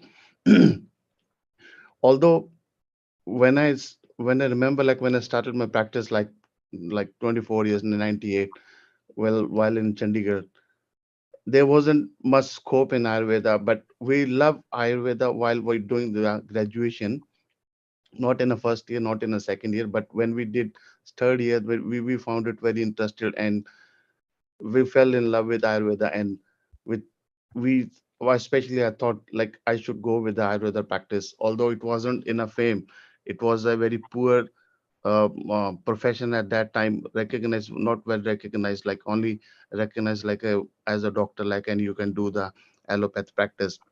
But I adopted Ayurveda, and it well gone, it ran through good, and probably we struggled a lot and came through with many obstacles, and now I'm very much happy to see this Ayurveda level throughout the world is coming up, and most of the countries, many countries are being this recognize this system. Well, like while in Australia from last 15 years doing this practice, there have been like always big obstacles and big challenges over here. First of all, I'll let you know like what this Ayurveda is here in Australia is. It is like well recognized by the government authorities, which comes under complementary medicine, which makes other alternative medicines like Chinese traditional medicines and naturopath and other any alternative medicines, which it comes under complementary medicine. And it is because a medicine, it is controlled, it is a controlled part, it is a controlled by an very lawful, very restricted lawful authority, which is known as TGA, which holds up, which controls all the, the medication part, all the therapies or all the treatment of Ayurveda or complementary medicine, which I believe is very much, which very much good, and it is very much strict laws over here. We can't even we can't even go through with a single herb which is not approved by TGA. If we go through it and some complication comes up, it comes to you in a legal aspect and a troubleshooter. And as a part like their insurance medicines are high, why the TJ is, what the TJ is after is This medicine should be of high quality and safety and have post-market monitoring program for monitoring the safety of complementary medicines which is supplied or manufactured in Australia. This is the one part. And about the scope of Ayurveda, which I think so is not so vague, is bit limited. And there is like very less job opportunities, would I say, like very less, like less than 5% as an Ayurveda practitioner. What I'm saying, like if you are Ayurveda practitioners, if you want to do as an Ayurveda practice with some other colleague or some other Ayurveda physician, so very less chances are they're going to hire you up. Probabilities are 5% or maximum is 10%. Upgrowing scenarios like maybe up to 10%. But the self-regulated practice is a source of opportunity, which I believe like which is the good thing. You can do your own practice. But there are some other restrictions like strict health laws, restrictions, and non-availability of Ayurvedic medicines are the barriers in Ayurvedic practice. Restricted private funds availability is another problem. Ayurveda is, and top of that, is not Ayurveda is not recognized by other health practitioners as a safe mode of practice. I've been in touch with many GPs, which are like MBBS doctors, and when we talk to them, although they knew about Ayurveda, they know about, but they are still very much skeptical to refer their patients or to talk about to their patients in a straight line that you can go for Ayurveda, or they don't paper down on their pads or on their scripts like follow or you just achieve this Ayurvedic treatment because they are very skeptical about the Ayurveda system. But there are what are the opportunities and challenges in practice are like self-employed, self-owned practice is the best only opportunity, which I believe so.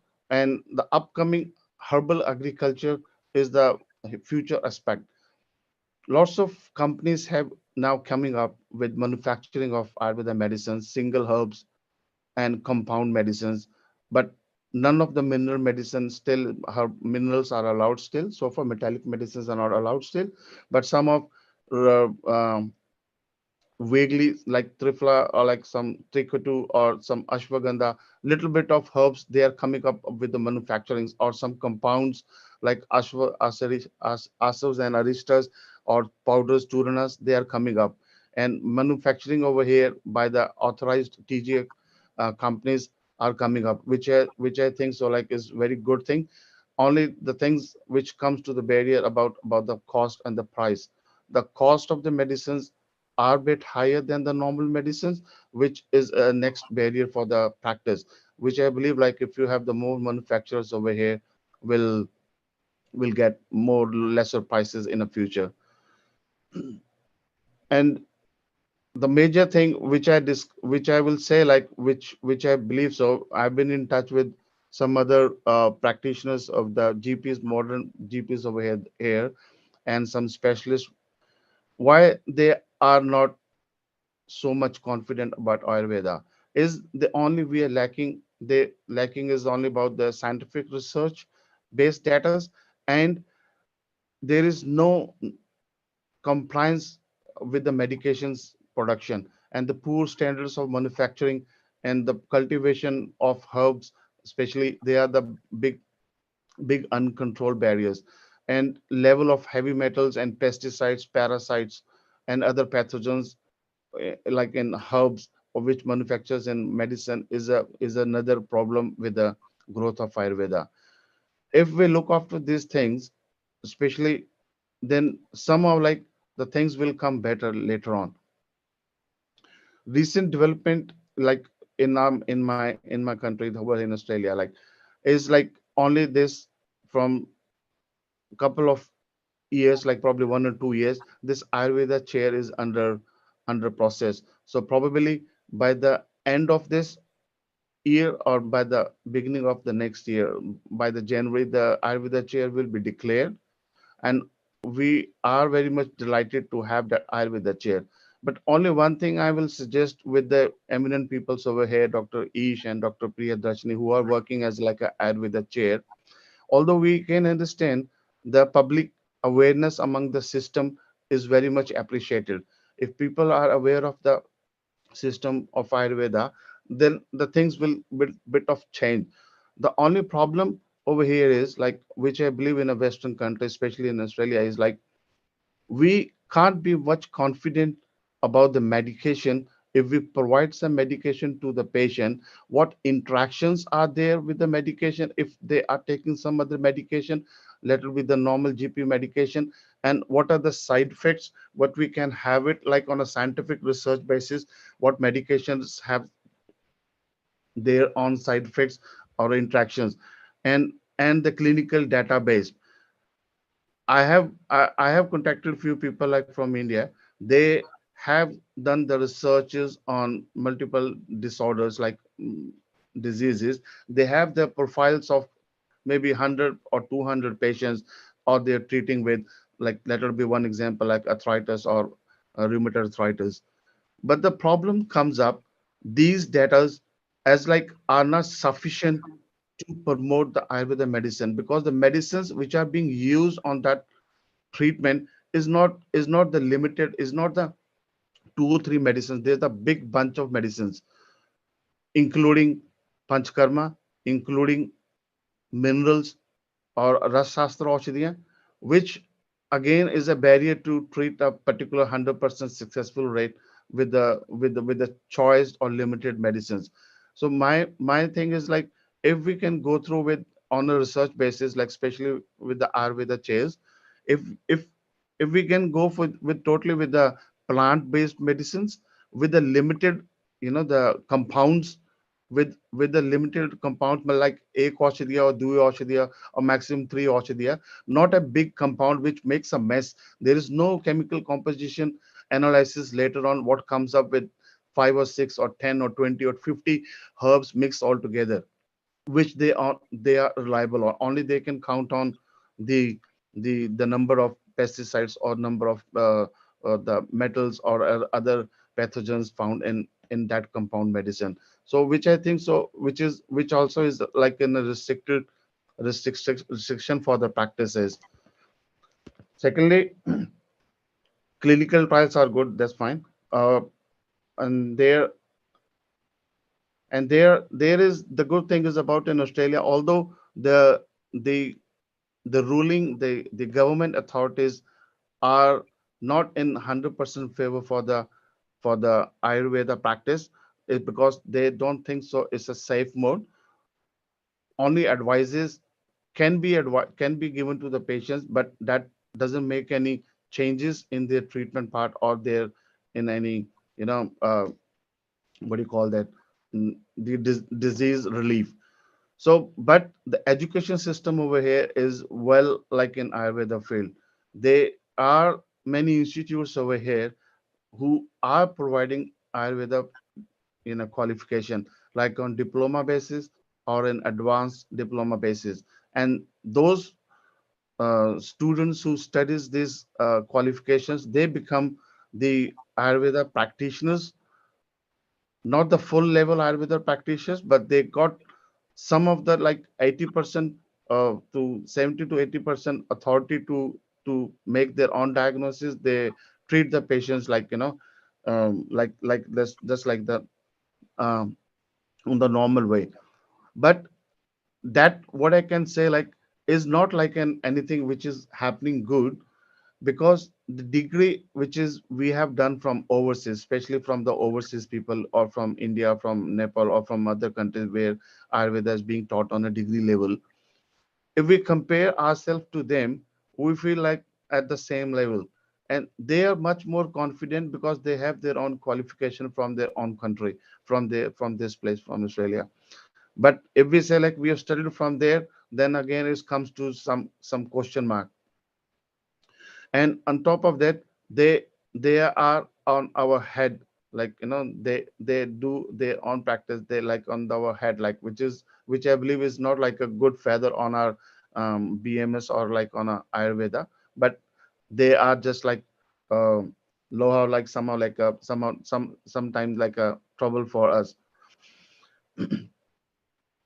Next is like, when, as I tell, like Ayurveda practice is non-registered practice, which is not regulated by the government authority, which is known as HEPRA, which is Australian Health Practitioner Regulation Agency. So for this purpose, like if we are doing the practice here, we are not controlled by any of the government authority. And if we do any practice, we can do your practice of our own, or there are many professional membership associations which can make you a member to keep yourself safe with the code of ethics of the practice or the limitations of the practice. But so far, only a one mistake can ruin the whole of your career. If you do little bit of anything unknowingly, or which is not like to be done by you, but somehow like comes negative of any of the treatment, it will come all on your head, or maybe restrictions for your practice permanent maybe apply on that. And in Australia, like every government, state government have their own different rules for the complementary therapies. This means that laws differ from one state to the next. For example, like complementary therapy industry in Australia is largely self-regulated. Most complementary therapies are affiliated with the professional association, which I told you before. Membership may require that therapists maintain a certain standard of care. However, membership is usually voluntary, which means there is no legal obligation. But in other states, like in Victoria, like acupuncturists, Chinese medicine practitioners, and Chinese herbal medicine practitioners are legally obliged to register with the Chinese Medicine Registration Board, which we don't have any board over in Australia, Ayurveda board. So across Australia, the police, the court, or the health review board may investigate the activities of complementary therapists in the case of any misconduct or anything mishappen with the treatment or with the physician. So this is what the scope of Ayurveda, or the limitations of Ayurveda and challenges of Ayurveda in Sydney or in Australia is. So all my believe, like in a coming time, my only stress or only um, figure out is this. I met with with the concern. I want to make you one thing more. There is the Ayurveda chair is coming up with the MOU with the University of Sydney. Within there is a NICM, and which institute is for especially for complementary medicine. So I've been there, and even Dr. Vinita been there. We know the director over there, Was Professor Dennis. So but what we have seen, like he's a MBBS doctor, and he's there the director, and he belongs to China, and maximum work is working on their on Chinese medicines, and all the herbs manufacturing compounds, they're coming up with the big companies. They are coming to the this institute to get them all tests done on a laboratory basis, and to make them clear for the manufacturing further, and to come up this with the with the human consumption in Australia. So if this Ayurveda chair comes up, so main thing is like we need the clinical data, the interactions, the drug interactions, and the proper manufacturing of medicines, and we need the lots of data. It's not like 100 people data, it's not like 200 people. We are India, like in 130 plus crores of population. We should get the data which is like unlimited, unable to read by one human person, unable to read it by the 10 or 15 people. Then only we will be success. Organizing the simple things. I'm always angry with the Ayush online programs.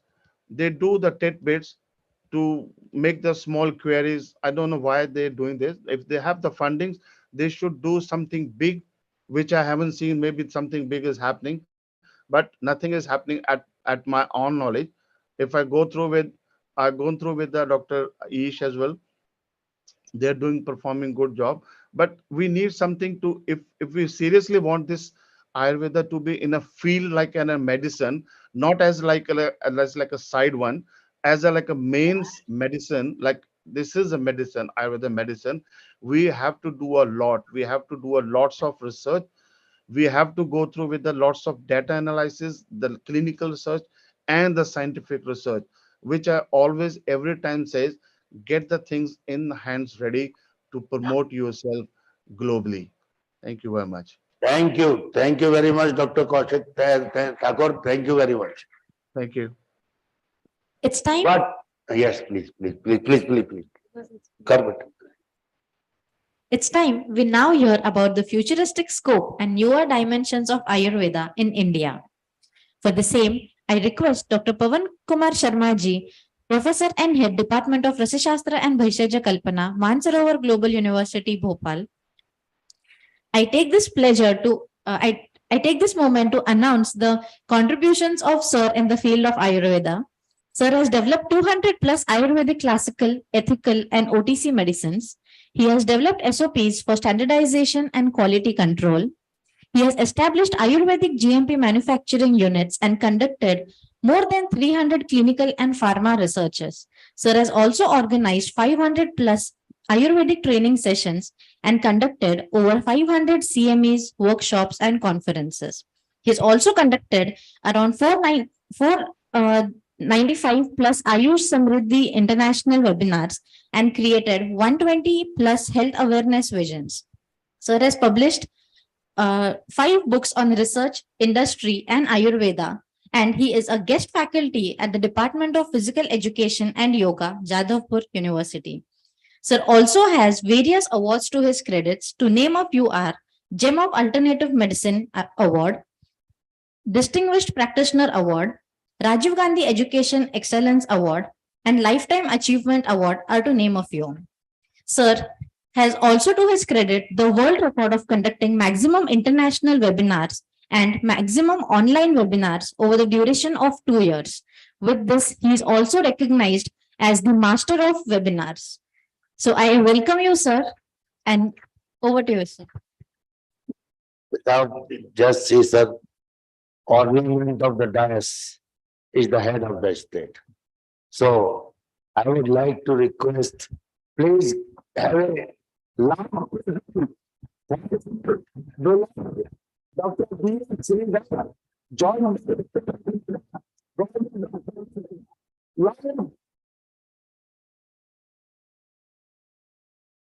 Please, sir. We are very fortunate to welcome our Joint Director, Dr. B.S. Sridhar, Government of Karnataka for Ayurveda. And these are the blessings of a dignitary to the stage international conference, global consortium. Thank you, Dr. Swasthayu Shetty and his team, Dr. Ashok Patil, Swasthayu Shetty, everybody.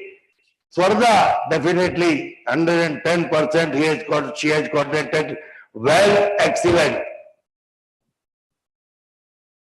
After I am a great listener, but before starting my sharing of sentiments, I would like to pray my God again, because without him, nothing is possible. The supreme power is there. That supreme power has blessed us with the life of Ayurveda. Definitely, it is better than medical, because I am the living example of 4th generation in Ayurveda. Okay, just give me 10 minutes. I am really grateful to all experts from the abroad. They are pillar of our Ayush Samriddhi journey. Vigneshwaraya Varadaya Surah Priya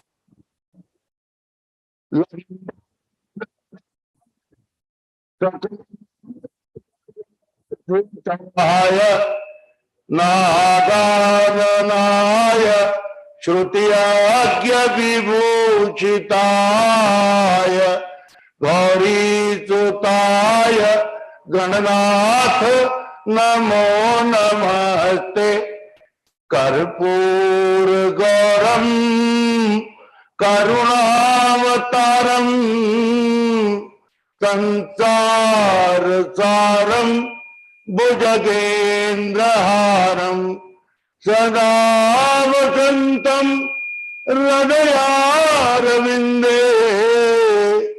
भवं भवानी सहितं Namami. After praying the Supreme Power, I would like to communicate my sincere thanks to the organizer team, respected Dr. B.S. Sridhar. Really, it is a great experience while being in your institute or in your auditorium or in your university.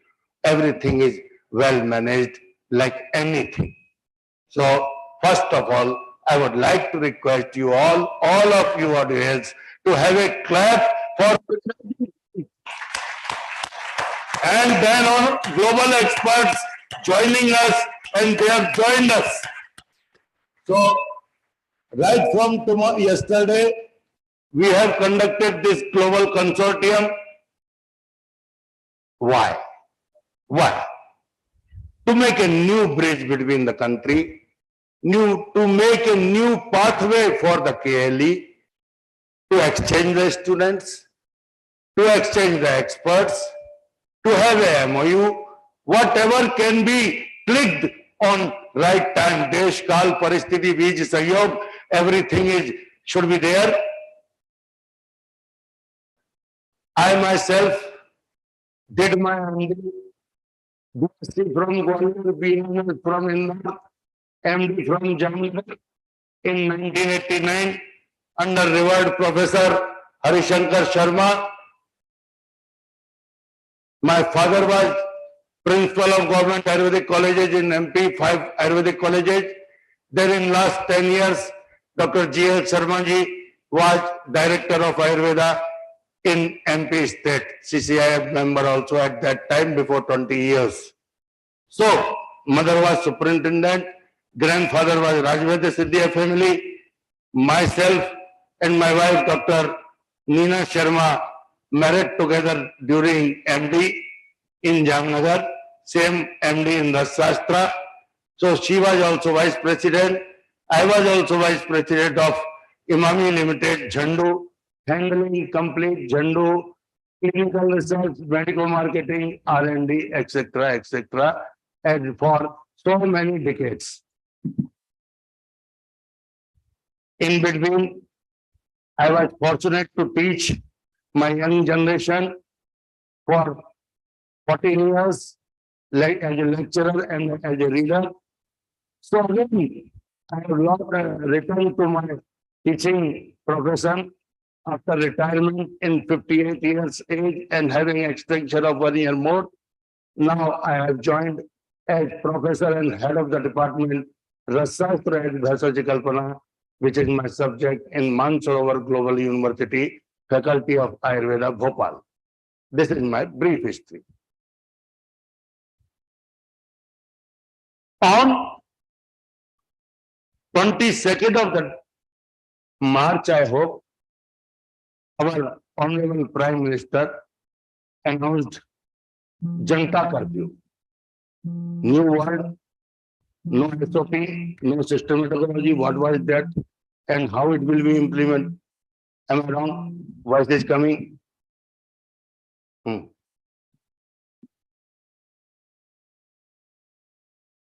I was in Ahmedabad. I'm generally want to do things first before they come into the existence. So I was hiring videographer in the country as vice president of Jhandu and interviewing Ayurvedic experts that what will be the Ayurvedic treatment for corona. So in 5 cities, I was success, and next 4 cities was blocked during that Janta curfew. This is an inspiring story. Everybody can do it.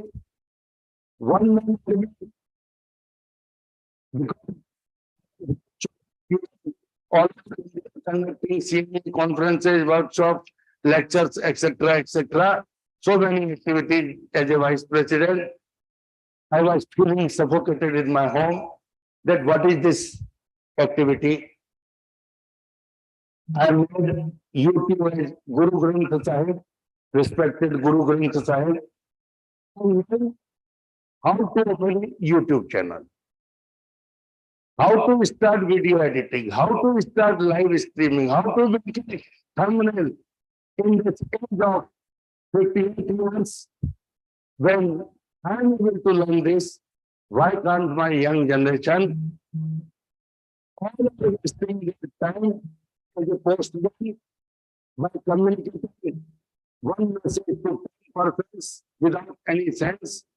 But if those things will be utilized for the benefit of Ayurveda, Ayurvedic principles, Ayurvedic ideas,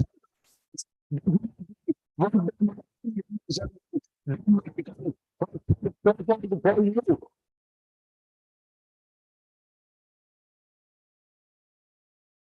Started journey of lectures which I shooted in my journey. I edited them, uploaded them, stock empty. I started inviting lectures. Please, on this disease, on this disease. All decisions complete. What next? My Lord Shiva and Ma Shiva both blessed me with a concept of celebration of every day. I'm really thankful to the governments of India as well as abroad, because every day is being celebrated by 10 or 20 names. Very beautiful Western world. Really appreciate this. You sitting there, listening there, really all ice cream day, soda day, sandwich day, cookies day, falafel day, dukhana day, koi day khali nahi, not empty.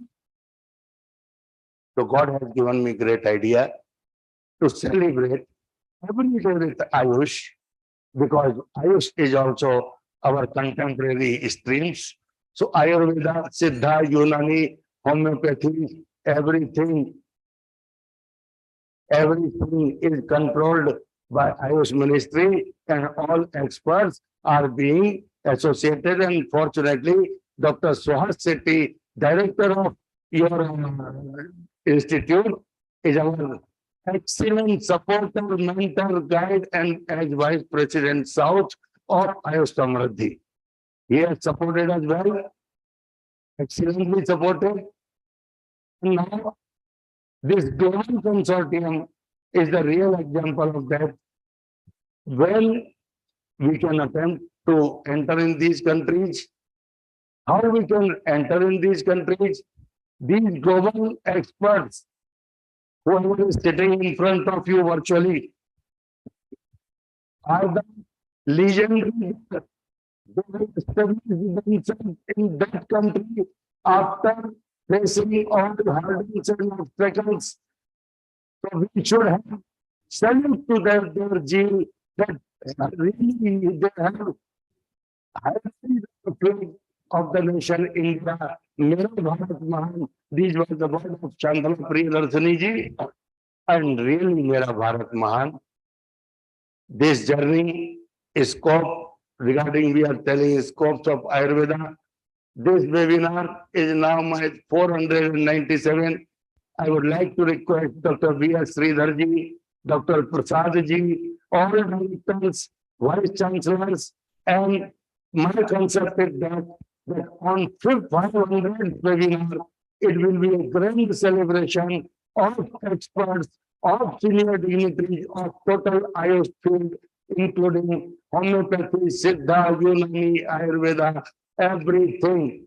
So please bless the Ayush Samriddhi that on 25th of this month, we are going to celebrate our 500 journey, and Dr. Sridhar has blessed this platform previously also. Scope, when we passed out, there was less scope. Today, government has changed. Today, vision has changed. Today, government is promoting Ayurveda. Our Prime Minister has communicated in various occasions that our Ayurveda is great. What do we not want? Now, it is our duty, definitely our duty, to prove ourselves without wasting much time, because God has given everybody a limited time. limited time to enjoy, limited time for education. So be confident on Ayurveda, and definitely you have scope everywhere, but in different ways. Thank you, global experts. Thank you very much for joining this global consortium. Now, I would like to request Professor Dr. B.S. Sridharji to bless me something on this. That next session will be next session of Dr. Swaz. This is of Dr. Global Consortium. Please, sir. Thank you, Dr. Pawan Kumar Sharma ji.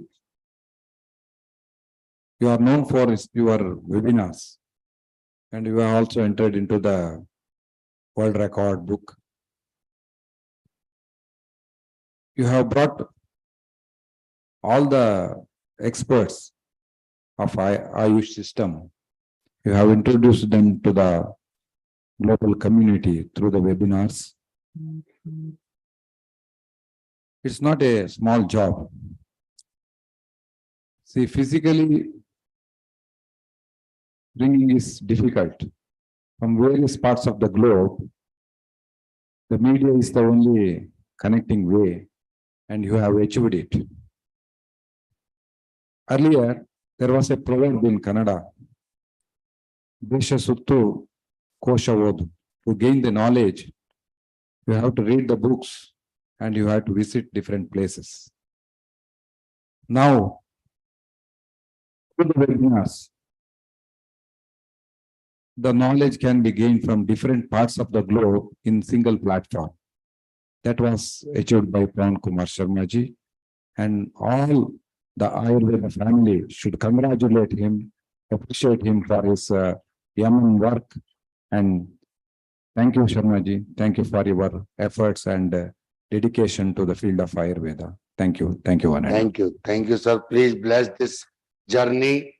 We will be there or not in this world, but this journey is immortal because this is recorded on YouTube, and definitely it will be inspiring and knowledge sharing for next generation. मैं आह्वान करता हूं आप सभी का, please जुड़िए.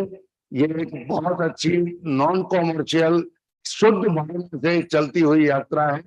धन्यवाद, धन्यवाद, बहुत बहुत धन्यवाद.